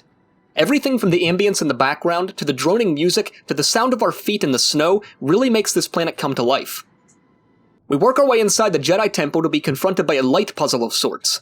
We need to refract this light streaming through the walls into the crystal suspended from the ceiling to redirect it against the wall of ice down below. This section actually took me quite a bit of time to solve, but eventually I discovered that you could force pull this centerpiece in order to connect the crystal to it, then force push it back across the gap to move the crystal's position. This solved the problem and melted the ice wall down below, allowing us to proceed. We dive into the frigid waters below, which I initially thought would send us into an immediate hypothermic shock, but the game actually has an explanation for this, as Cal says out loud that there's heat coming from those cracks underwater, but it's freezing up here. Now, I would think that being soaking wet on a planet that looks to be negative 15 degrees would probably be a death sentence regardless. But I'm a Jedi! We can see a lightsaber crystal glimmering in the distance, letting us know that we're heading in the right direction. Along the path, we start to encounter Imperial soldiers, which is bad, okay. We don't really have a way of fighting them right now, so we do our best to either avoid them or use the Force to deal with them.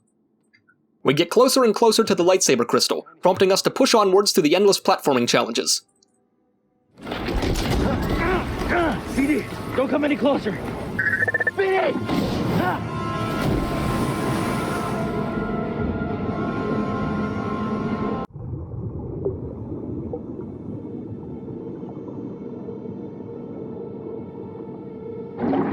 Trust me.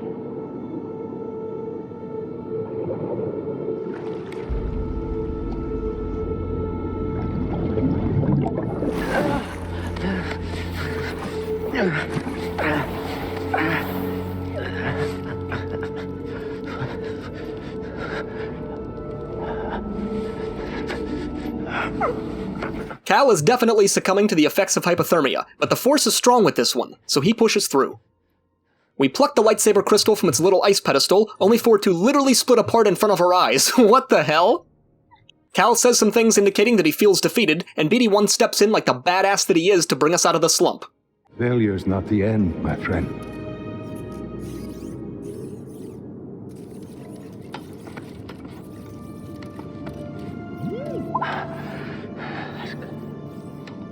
That's good, buddy. The time's come. This may be the last you see of me. I can sense the doom of the Jedi Order is upon us. No! Failure's not the end. It is a necessary part of the path.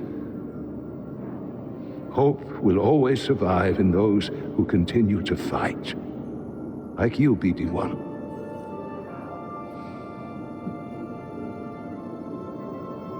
I believe you will find someone just as brave and persistent as you have been. And you will help them, as you have helped me. But your memory will be completely lost. Are you sure you want to do this?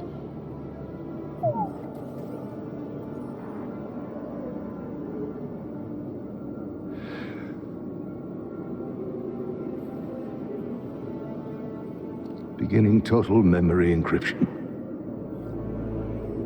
Only with a trusted connection will your memories be restored.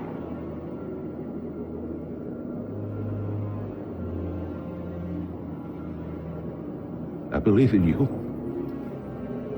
as I always have. And I believe in whom you choose to replace me.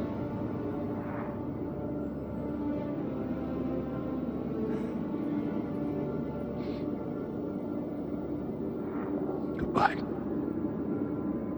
old friend.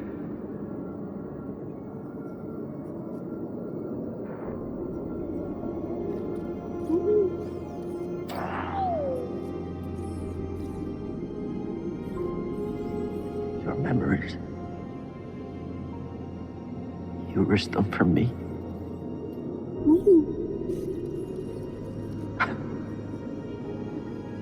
I believe in you too, buddy. So BD-1 is the coolest droid to ever be introduced into the Star Wars universe, and you can't convince me otherwise. Even without any speaking lines in the game, we've grown to love and respect this little dude. He's courageous, dedicated, and most of all, absolutely f***ing adorable in the pursuit of his former master's footsteps. Only through his bond with Cal have his memories been restored for this very moment to take place, and I couldn't love this moment any more than I already do. We pull ourselves off of the frozen cave floor and walk over to the nearby work table. We're allowed to customize the color of our lightsaber crystal, and in literally 15 seconds, Cal builds a lightsaber. What the f***? That was incredibly fast! Oh my god, it can be split apart? What? This new lightsaber offers this split saber ability, which quickly becomes the most powerful attack in the game. It can instantly shatter most enemies' guards, and the follow-up attack typically one-shots them. This does use force power though, so there's a bit of a limitation in spamming it because of that, but it's honestly necessary with how powerful it is. Working our way outside puts this new ability to the test against waves of attacking Imperials. We make quick work of them all in the most stylish way possible, using all of our gained combat knowledge and understanding of our enemies. At this point in the game, we are feeling pretty powerful. We are easily tearing through dozens of enemies that previously gave us a lot of trouble. Whether it's our newfound abilities, skill point distribution, or just the fact that we have a better understanding of our enemies' combat mechanics, Cal has certainly become more powerful through our journey. Our recent fall from grace after losing our lightsabers serves as a fantastic baseline to show just how powerless we can be, but just how powerful we actually are because of our perseverance and hopeful insight. This would almost be poetic, if I wasn't playing a space wizard wielding a torch killing dozens of brainwashed soldiers in the middle of a frozen tundra. We find a meditation point and spend some skill points to increase the distance our lightsaber can be thrown. This upcoming fight is quite difficult, as there's a stormtrooper with a rocket launcher in the distance that can't be killed by any means until we get a little bit closer, which basically means that we eat multiple rockets while trying to fight these foot soldiers. We work our way closer to encounter multiple shock troopers, and he's swinging, and I'm dead! With our second attempt, we immediately make that stormtrooper eat his own rocket because f*** that stormtrooper, and successfully take out the shock trooper that killed us before. We dive into the waters once again to backtrack towards the Mantis. Outside, we encounter two AT-STs at the same time. While these things are quite easy to kill 1 versus 1, it's really difficult to defeat 2 of them simultaneously. We die in our first attempt, as to be expected, but successfully wipe them out in the second try. We make it back to the Mantis and have a short conversation with the crew about our success. We catch them up on BD-1's memory recollection and set course back to Dathomir, because that tomb needs raided, goddammit! As per usual, we have to backtrack through the planet in order to progress the main storyline, and even though I should be used to this by now, it's really repetitive. We make it across the bridge and climb up onto the entrance to the tomb, only to encounter another duo of bounty hunters trying to stop us. This fight is pretty difficult, as the dude with the jetpack is constantly ranging us, firing unblockable sniper shots and setting us on fire, all while the big droid dude cycles between unblockable melee attacks and ranged blaster shots. Per the usual, I die on my first attempt, but something a bit strange happens on my way back to attempt to fight again. I climb up to the entrance only to find that the bounty hunters are not here anymore, and my life, force, and experience are just waiting to be collected. This really confused me when it happened, but rest assured these two will have their return a bit later. We save our progress at the meditation point inside the tomb and use the Force to once again connect with our former master, which is basically just one big metaphor for facing our inner demons and mistakes of the past. Master. You were wrong to return here unarmed. Not unarmed. You think that lightsaber proves you a Jedi? No. Facing you. Memories that have haunted me since Bracca. I won't run from them anymore. Then let us see what manner of death your courage brings. This time around, Jaro Tapal attacks first, which if you recall from our previous encounter was not the case. I think there is a deeper meaning behind this, as maybe it's meant to signify that Cal no longer is afraid of his past and doesn't need to lash out any longer, or it's just buggy AI coding. Either way, we use our new split saber ability to show that we mean business, and our former master throws one final test at us. Impressive. Is power the answer?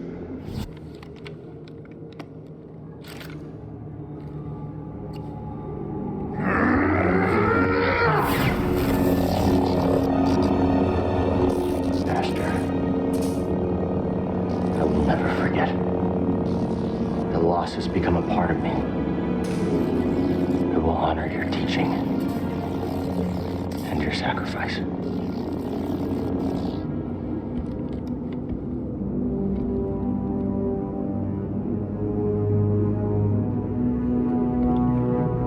Remember, persistence reveals the path. Inside the tomb are a bunch of Night Brothers trying to murder our face holes, but we take care of them pretty quickly. We squeeze through this crack between the rooms of the tomb and encounter Mirren once again. You chose to return. Brave, but not wise. Maybe. Marin, right? I'm Cal Kestis. What you were told about the Jedi was not true. So you say. Cal. Malicos said many things too. Terran Malicos might have been part of my order, but what he is now, I have no idea. All I do know is having a lightsaber isn't what makes you a Jedi. Then what does? We were peacekeepers. We were betrayed by those we protected. Hunted down by the Empire. I might be one of the last of my kind.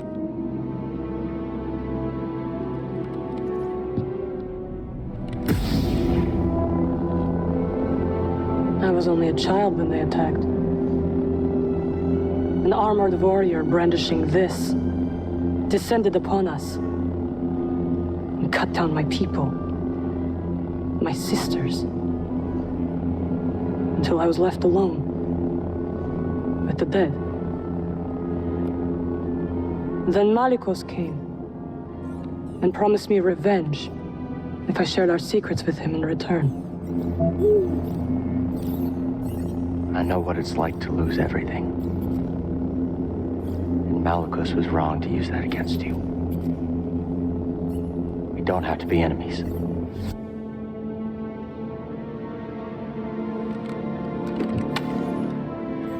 We will need this. There she goes again. I'll be watching. Let's get out of here.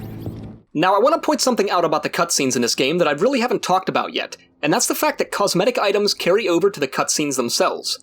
I mean, think about it. Marin is holding our lightsaber. Our customized lightsaber, with proper lighting effects, shading, and everything. The game actually includes the player's cosmetic choices during cutscenes, which really helps to seal the deal that this is our journey and our unique adventure. Typically, cutscenes are pre-rendered or pre-recorded with character assets that aren't changed or modified by the player's customization, so this is really cool to see in the game.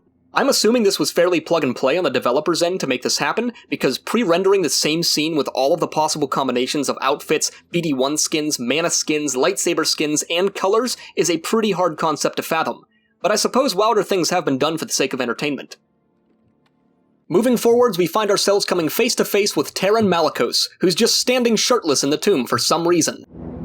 Cal Kestis. Malicos. Welcome home. Here to begin your training. What in these ruins tempts you so much to risk death? I could ask you the same thing. There is power there. Beyond Jedi understanding. Power I control. I would offer you the same thing. Don't you understand? I'm not interested in power. I want to restore the Order. Restore the Jedi Order? Oh, you poor fool. It's over! Jedi fell long before the Purge. We were stifled by tradition. Deafened by our past glories. Blinded by endless war. Maybe. But it's never over, Malicos. We stand here now, with the chance to learn. To rebuild from our mistakes. Jedi learn. There's no future for them. How can you not see that? It's time for something new. You and me. We could build something different. Something better. No. And Dathomir will be your grave. Okay, here we go. Oh, where to begin? This fight is hard. Malicos is really hard. This is a tough fight. Malicos dual wields lightsabers, has tremendous agility, a very high stamina guard against melee attacks, a plethora of force abilities, and of course numerous unblockable attacks, and I'm dead! As you can imagine, I died multiple times attempting this fight. Once I had a better understanding of his attacks and defenses, it became much less difficult to fight him, but I still won't say it was easy. I basically found that the best strategy was to continuously dodge his onslaught of attacks until he fell into a brief animation lock, at which point I could get in a little bit of damage. Once his stamina guard was low enough, I would try to land a split saber attack to deal a hefty chunk of damage. This seemed to work pretty well, but there were still some attacks of his that I just couldn't dodge for the life of me. Between the lightsaber throws, force pushes, boulder tosses, and constant flailing of lightsabers, I was bound to take damage at some point. When Malicos gets around to half health, another cutscene plays out.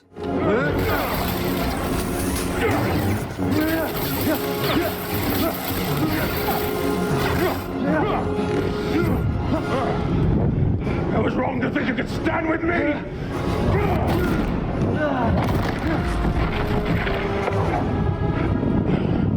Die, World! You have no right to Dathomir. No right to our magic.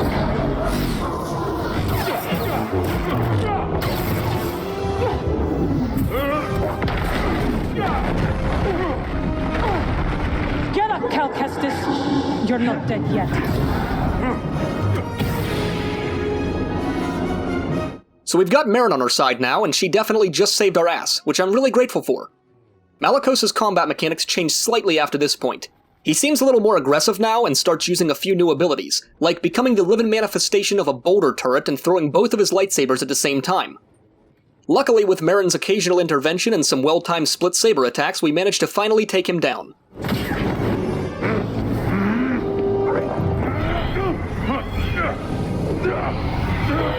What is this? It's like you said, Malicos. Dathomir will be your grave.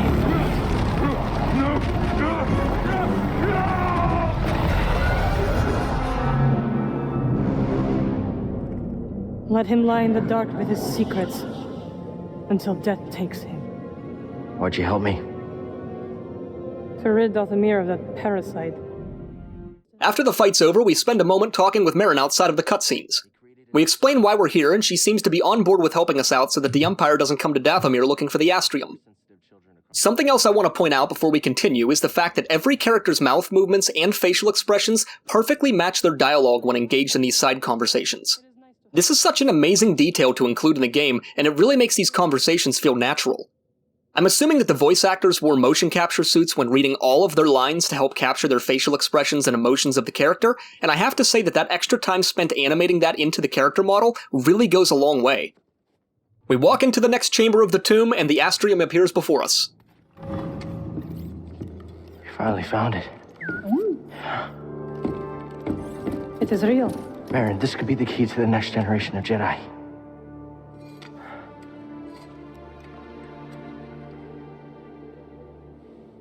I'm happy for you. And your Jedi. But nothing can bring back my people.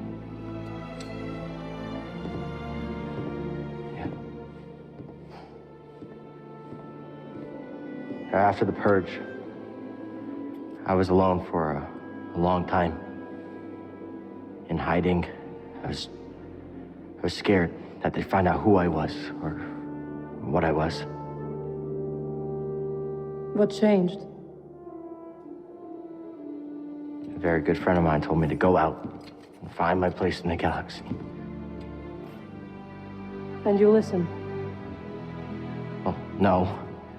But life has this funny way of forcing you on the path forward anyway.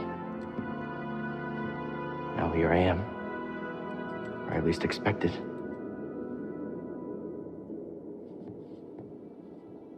A path forward.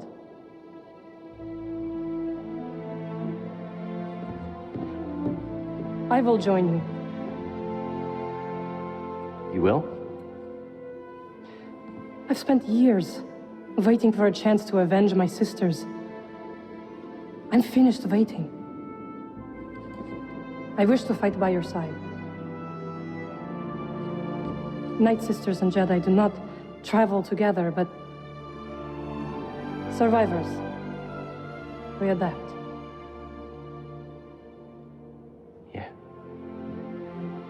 Yeah, I guess we do. What do you think, BD? I agree.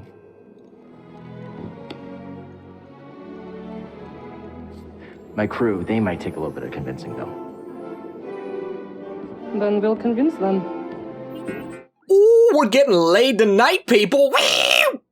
We use a nearby meditation point to purchase the Whirlwind Throw ability, which modifies one of our main combat abilities to include an AoE lightsaber throw. We make our way back towards the Mantis, killing a bunch of these beast things along the way, which we find out have actually been attacking us per Merrin's command this whole time. LOL. She says we can handle it, and I say that's bullshit, because we're a team now, and if I'm about to die, I'm ramming this lightsaber straight up your puss. After exiting the tomb, we come across those two bounty hunters again. I'm not sure why they weren't here when we came back for the second attempt, but after fighting Malicos for the past 30 minutes, these guys are pretty straightforwards. In fact, the jetpack one just straight up flies off the ledge and dies. I'm not even joking. She just straight up disappears into a black hole, and I'm told we defeated her. After she's gone, we tear through the murder bot pretty easily, and I do a little happy dance. There are still boatloads of undead Night Sisters trying to attack us, and I'm pretty sure they shouldn't still be here attacking us. I mean, Merrin summoned them to defend Dathomir before we were allies, but she definitely should call them off now, right? Why would she want her undead sisters to die again, or us to die while fighting them? It just doesn't make any sense. Anyways, we climb back into the Mantis, and the introduction of Merrin to the crew is a bit awkward, but ultimately they're cool with it and we press onwards. With the Astrium in our hands, we're headed back to Bogano to finally uncover the Jedi holocron. She's right. Oh, hey, is anybody hungry? I was thinking of whipping up some scaz steaks. I'm sorry, am I interrupting? No, Captain. And we couldn't have gotten this far without you. Oh, well, it's true, Grease. Thank you. Hey, I hope you get in there and you find that hollow thing. Holocron. Are you sure it's something you should find? What do you mean? The children on that list. If you take them from their homes to train as Jedi, won't they be hunted like you? It has to be kept out of the hands of the Empire. It'll help us put an end to the Empire. Oh, hey, change of plans, we're arriving. Oh, Grease. Yeah? I take my steak rare. Huh? Okay, now we're cooking. After exiting the Mantis, Merrin sheds a little more doubt on using the Jedi holocron in the way that Cal and the crew have been wanting to. Dathomir is intricate. Its ancient power emanates from the shadows. Bogano feels more simplistic, and yet I can't figure it out. Bogano is special. There's a reason the Zeffo built their vault here. Where your holocron waits. Hidden. What are you getting at? This planet has remained nearly untouched for centuries. Were the lives you seek to protect really in danger before you intervened? Before pushing towards the Jedi Temple, we decide to tuck underground and attempt to solve a puzzle that I saw way back at the start of the game. I figured at this point we had all of the abilities at our disposal and I could more than likely get through it. What I didn't expect was to force push this door and find an adorable little bogling companion. Oh my god!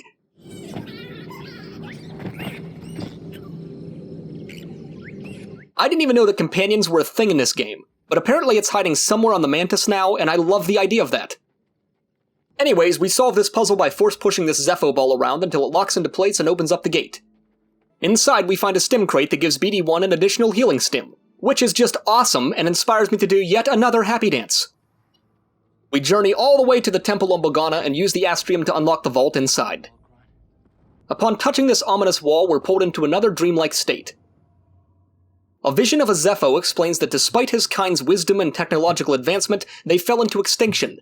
Dogma blinded them to balance, and pride eventually corrupted them. They've left this record here as a way of communicating their story and helping someone who might be in the same pursuit. We find ourselves viewing the events that may ensue if Cal is to go through with re-establishing the Jedi Order. Some of the worst things can arise out of the best intentions, and Cal is witnessing this firsthand through different visions and terrible scenarios.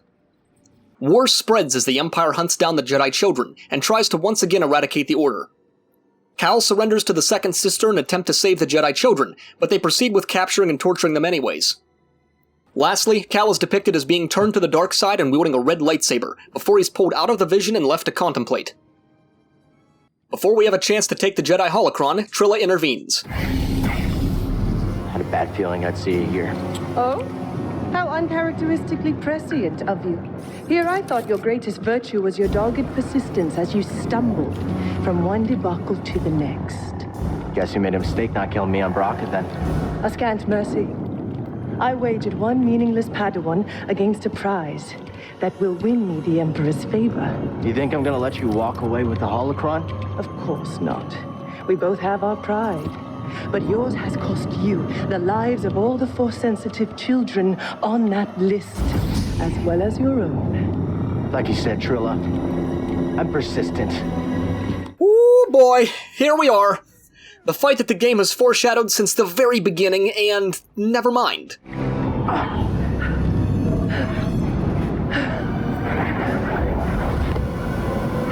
Careful with that thing. It's been through hell. After force-pulling Trilla's lightsaber, Cal's psychometry kicks in and he begins to experience visions of the past. He can see Cere as a Jedi Master, luring the Imperial soldiers away in the effort to protect Trilla and the Force-sensitive children. Then he experiences Trilla's torture at the hands of the Empire, until she eventually turns to the dark side. No. Cere loses her shit and blows everybody away, and then the vision ends. We're left on the floor of the Jedi Temple with Trilla's lightsaber, but no holocron in sight. We fight our way back to the Manus and speak with Cere about what happened. Cere, I saw what happened between you and Trilla, what you both went through. I'm so sorry. I was arrogant, I was foolish. I could never understand what you went through. She has a holocron.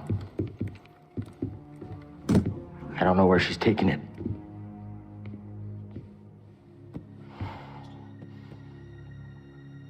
I'm responsible for the path that Trilla is on. And what she does next is the cost of all of my mistakes. Our mistakes are in the past. And it's all of our responsibility, and it's about what we do next that's important. You told me that, Cere.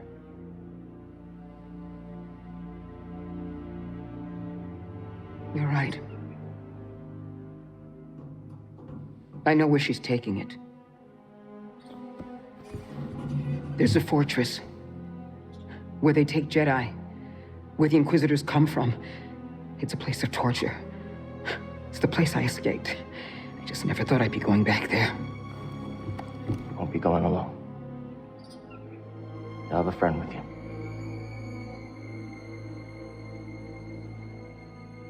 No.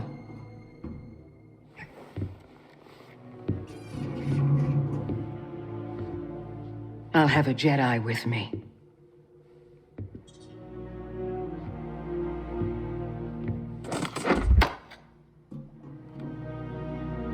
Kneel.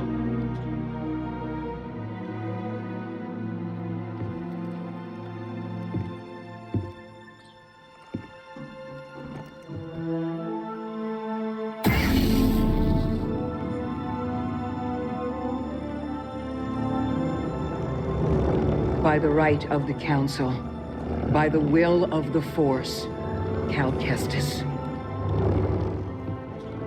Rise, Jedi Knight. Something about being knighted by a Sith Inquisitor's lightsaber feels wrong in this situation. I mean, at the very least, why not bestow Cal's knighthood using his own lightsaber?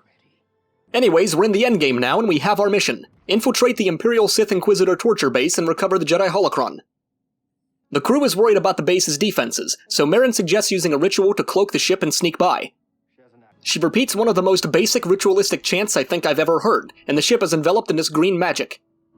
Sisters, Mother, lend me your strength.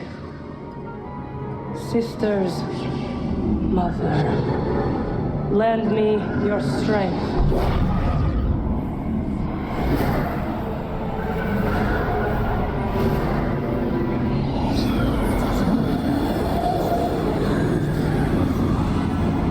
Now I'm hoping that this green fog is only visible to the player to show that the spell is working, as otherwise it would appear that a giant green space turd is about to wage war against the Empire. Jesus Christ. Cal and Cere talk before the mission and decide to divide and conquer, with Cere questioning her ability to resist the dark side when the chips are down. She tells Cal to not worry about her and to get in and get out, which is something that I've wanted a woman to say to me for many years, just not in this context. The mission begins with Cal crash landing underwater. While this area is beautiful, the level design leaves something to be desired. The game gives you this sense of depth and open-worldness, but in fact this area is heavily restricted by invisible walls. I'm perfectly fine with a game using natural barriers, but using invisible walls in the open ocean like this really breaks the immersion. In addition to this, I spot a load more graphical glitches, clipping objects, and holes in the terrain. I mean, it's like the design team didn't even try with this level. We swim into the only chamber the game funnels us into and fight our way through some Imperial soldiers.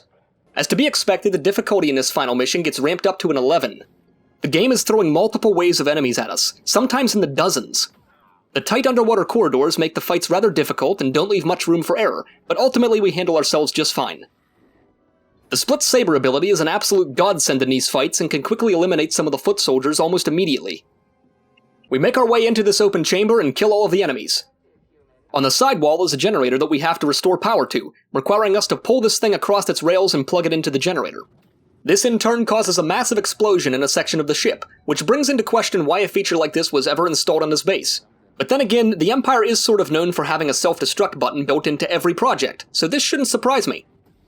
I'm immediately skeptical of trying to cross this gap considering these pipes are shooting flames, and I don't even have enough health left to safely tie my shoelace, but we give it a try anyways, and I'm dead.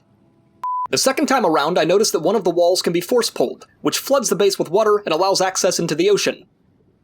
Outside, I find yet another graphical glitch where these pipes just abruptly end. Unless these are the base's sewer pipes emptying into the open ocean, I would say this is just lazy, untested level design. Just like all of the other graphical errors, this is in plain view, in an area that the player is funneled directly into. There is no excuse for this, in my opinion. With the visual bugs aside, I quite like the aesthetic of this level. I love the concept behind it, and the execution is good, albeit unpolished. We swim into a new section of the base, f*** up this droid's life because we felt like it, and start ripping into hordes more enemies. Now the areas of this base are pretty cool and feel unique from one another. While I would love to show you all of the different rooms and chambers, I'm afraid that most of the content here is just combat and isn't the most entertaining thing to watch. This next area is clearly going to be a multi-stage fighting area. This part was actually quite fun, and each stage offers different enemies or mechanics that you have to worry about. This kind of reminds me of that arena in Ratchet & Clank Up Your Arsenal. I really like that arena, so I quite like this. The floor changes as well, offering slight differences in environment as you progress. Now of course I die on my first attempt, but the second attempt is a breeze. We decide to unlock the delay thrust ability, but we end up never using it. It's only available with a single lightsaber, and is too damn slow to pull off against dozens of enemies. We rip through all the soldiers in the next room and open up a bay door for Cere, who is apparently a badass Force user again.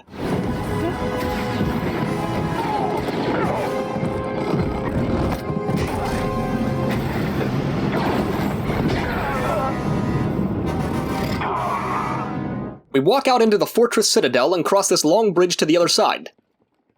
The game offers us a meditation point, which is fantastic, but also an indicator that shit is about to hit the fan.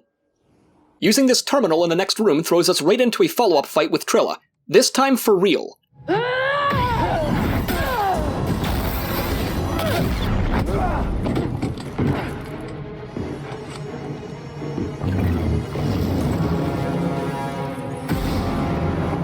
Now this was finally it. The culmination of the game's events. The showdown between light and dark. The proverbial yin and yang of this universe. We face the embodiment of evil in our pursuit of saving lives and rebuilding the Jedi Order. Somehow we manage to get her to half health in our first attempt, and a brief cutscene plays out. Trilla. I saw what you've been through. You've experienced great suffering. It's not too late to let it go. Let go. I'm stronger now because of the pain. I knew you'd come back for this. No, thank you. You'll never make it out of this place alive! So like I was saying, lives are in the balance, the Jedi Order is at stake, and I'm dead. This fight is by far the hardest combat encounter we've ever had. Trilla is like Malacost on the best steroids money can buy. She's insanely fast, blocks every single attack we throw at her, and has the largest stamina guard we've ever seen. Her unblockable attacks require instantaneous reactions, and are often chained together with other attacks, making them almost impossible to avoid. If you stay close to her, she'll shred your guard apart and get in some lethal hits, and if you try to create a distance between you and her, she'll close it with an unblockable attack. Once Trilla is under half health, the mechanics will change, because f*** this game. Just like the rest of your kind. She starts throwing flash grenades on the ground and whipping her lightsaber around like a goddamn yo-yo. To say that I struggle with this fight is an understatement. In fact, I spent a solid 40 minutes on this battle alone, trying and failing over and over and over again. I still firmly believe that some of the mechanics in this fight are pretty unfair, especially some of her unblockable attacks that trigger at seemingly random intervals. After getting my ass thoroughly handed to me for the duration of an entire Netflix show, I finally discover a tactic that seems to work. That tactic is known as not sucking. Basically, that was it. Through trial and error, I began to learn Trilla's moveset and parrying her attacks at the perfect timing intervals. After slowly whittling down her stamina guard, I could use a split saber attack to get in some high damage before she went back on the defensive. Ultimately, we defeat Trilla in one-on-one combat without any hiccups or mistakes whatsoever, and a cutscene ensues.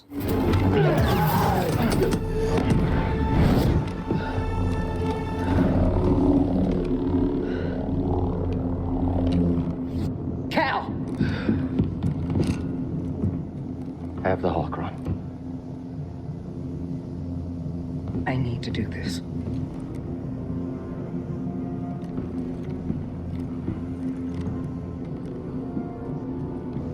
It's over, Trilla.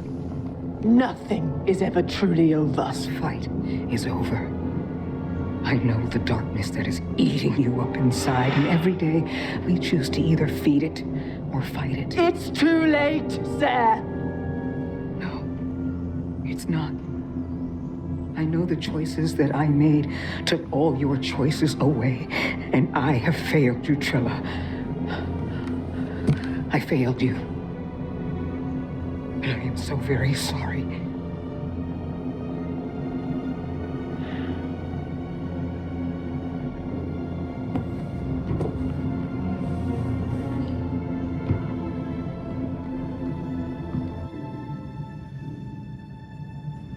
I've carried so much hate for you.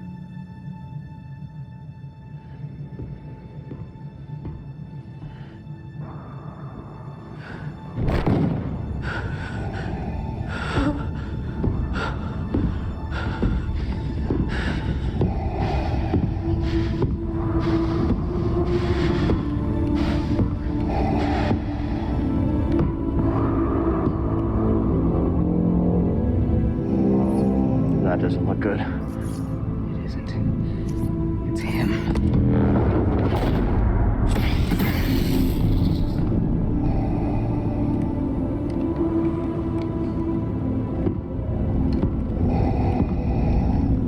You have failed me, Inquisitor. Avengers! Run! No!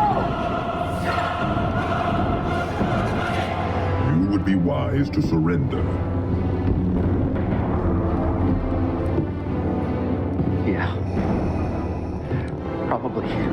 Holy shit, this scene is incredible. The look of fear and panic that sweeps over Trilla is just amazing, and really showcases just how much fear Darth Vader instills in his subjects. The way he disposes of Seer in such a nonchalant manner is an incredible demonstration of his power, especially after we just watched her tear through soldiers not too long ago. Everything about this cutscene is well crafted, and I couldn't think of a better way for Vader to enter the game's storyline. After the cutscene ends, we find ourselves not in a battle with Darth Vader, but rather in a run for our lives. Trying to go toe-to-toe with such an immensely powerful Force user would be suicide, and I'm so glad that the developers realized this. They've crafted this scenario in such a way that shows respect to the legacy of Darth Vader and the immense amount of power that he possesses. They don't even try to pass Cal off as any kind of a threat against him, which is a very good design choice in my opinion. Escaping the collapsing base is our top priority right now, with Darth Vader hot on our tail. All of the structures around us begin to shatter, with metal warping and twisting as we're being pursued. We managed to make it inside of an elevator and elude him for right now, but that time of peace is pretty short-lived. We open the door to come face to face with him again, this time forced to defend ourselves. As we're being overwhelmed in this lightsaber standoff, BD-1 climbs onto Darth Vader's shoulder and slices into his electronics, opening up his guard and allowing us to get a hit in. This is such an amazing use of BD-1's abilities that I can't even begin to stress how much I love this.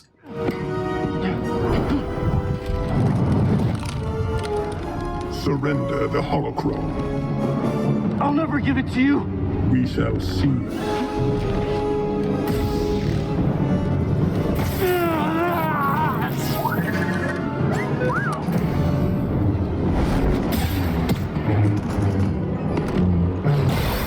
I won't let you take those children.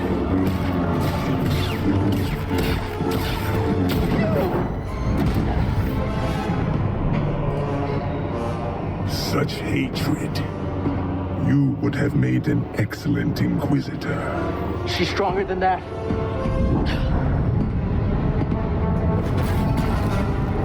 No, no! Yes. Strong with the dark side. See her. I can feel it inside of her. See her. See her. Hey, listen to me. Still have a choice.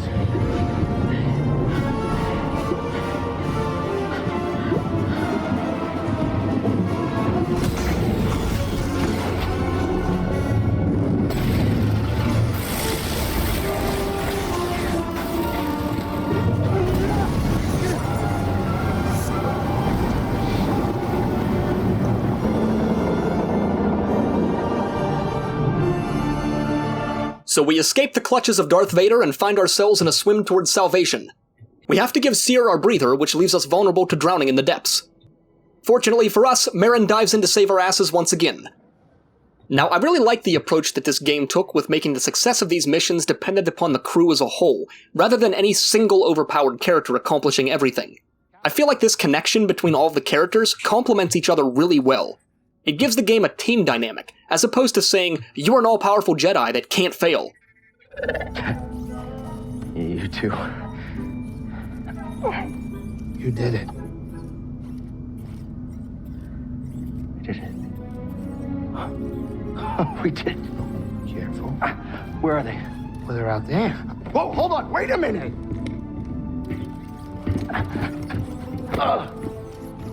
Sorry.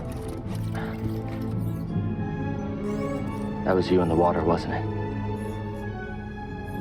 I'm glad you're okay. This one wouldn't leave your side. Thank you.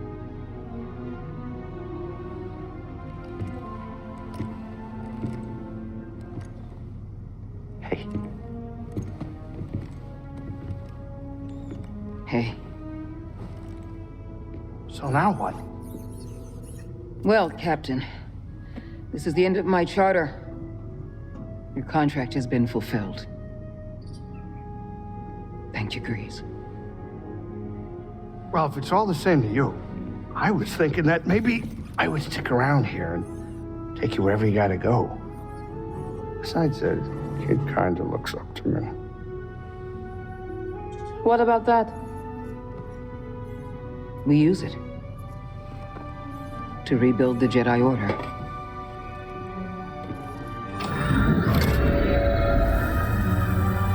The next generation of Jedi. The Empire will be after him. Just like they're after us. The lives of every child on that list will be forever changed. Not by us.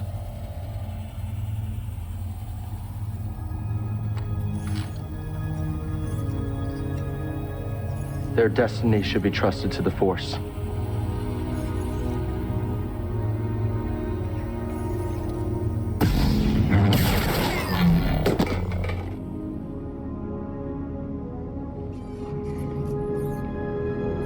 So where to now?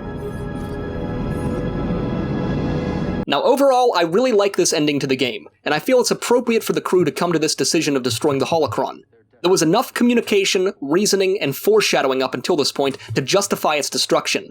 When I first experienced this ending, I was a little bit disappointed that the game didn't allow us to make this decision, but after reflecting back on it, I'm glad that they didn't. It would have surely extended the game a whole lot longer, and would have collided with future sequels or expansions on this game's storyline. So for my final thoughts on the game, we're going to do an old-fashioned pros and cons list. Starting with the pros, the visual and art style of this game is incredible. I feel like a lot of the game's graphics are photo-scanned textures from the real world, kind of like EA did for the most recent Battlefront games, and I have to say that I'm a huge fan of this. Not only does the game look incredibly realistic, but runs buttery smooth on my system, even when recording. The sound design in this game is phenomenal. Everything from object sound effects, to the ambient environments, to the sweeping scores of orchestras really sets this game apart from others in the genre. The audio feels truly custom and memorable. Now of course I didn't care for the inclusion of The Who's Mongolian throat singing being slapped into the game in some kind of weird crossover product placement, but that's really about the only complaint that I have. While I will say that this game is extremely linear, and your choice of pathways is very restricted, I think that the level design here is top-notch. The developers knew what they were going for, and didn't try to be this giant open world full of mostly empty content. The levels are cohesive, well-designed, and full of life. Each of the level's elements interconnect and loop back on each other perfectly through various shortcuts and alternative routes. The combat is pretty solid throughout the game, and there's this general sense of progression and power increase through the storyline's force unlocks and skill point distribution. Lightsaber hits feel impactful, and force powers make a notable difference when used correctly. The finishing moves that Cal pulls off on occasion really add to the cinematic feel of the game. Enemies are diverse and plentiful, requiring you to memorize attack patterns and approach each fight differently with acquired game knowledge. It's jam-packed with hidden areas, secret bosses, upgrades, and cosmetic unlocks, making exploration very rewarding, but not overpowered. I was able to complete the entire campaign while finding very few of these secrets along the way, meaning that they're helpful when you find them, but not necessary. And that, my friends, is the key to great exploration in a video game. It really goes without saying that this game's story and voice acting are two of its strongest pillars. The story feels heroic, yet grounded. We're not playing this ridiculously overpowered Jedi plowing through the Empire, but rather a Padawan whose training was incomplete. Cal and each of the crew members go through their own unique story arcs and journeys of self-discovery and realization, all brought to life beautifully through the game's visuals, audio, and voice acting. But with all of the pros come the cons, and right out the gate you could probably take an educated guess that I'm going to rip into this game for its countless graphical bugs, clipping objects, wonky animations, and general lack of polish in certain areas. Even though I have level design as one of the pros of the game, that is completely separate from terrain design, object placement, and general polish in my mind. More than likely the game developers were divided into separate teams to tackle the different aspects of the game, and whoever was in charge of the environmental design and object placement needs to polish their fucking work. It's sad because the level designers have such a beautiful template to work with, and so many of the systems surrounding it act as incredible support. If only EA had hired some more game testers. I consider the countless hours of backtracking through previously explored content to be a big downfall of the game. While I don't mind revisiting areas, I should not have to fight my way through the same exact spawn of mobs and traverse so many of the same areas just to get further into the story. Even though shortcuts were a prominent thing, they only helped so much, and I still had to spend about 20 minutes backtracking just to get to any new area. And lastly on the con list is unfair combat mechanics, which can be confusing since I have combat as a pro, but allow me to explain. Many of the enemies in the game have these unblockable attacks that I've talked about up until this point, and you have to dodge those attacks to avoid them. But oftentimes dodging the attack will place you directly into the attack of another enemy, and given that so many of the enemies are ranged or have explosives, it's almost impossible to not take damage. Not only that, but the AI aren't synchronized with each other, and there doesn't seem to be any sort of a cooldown or moveset progression.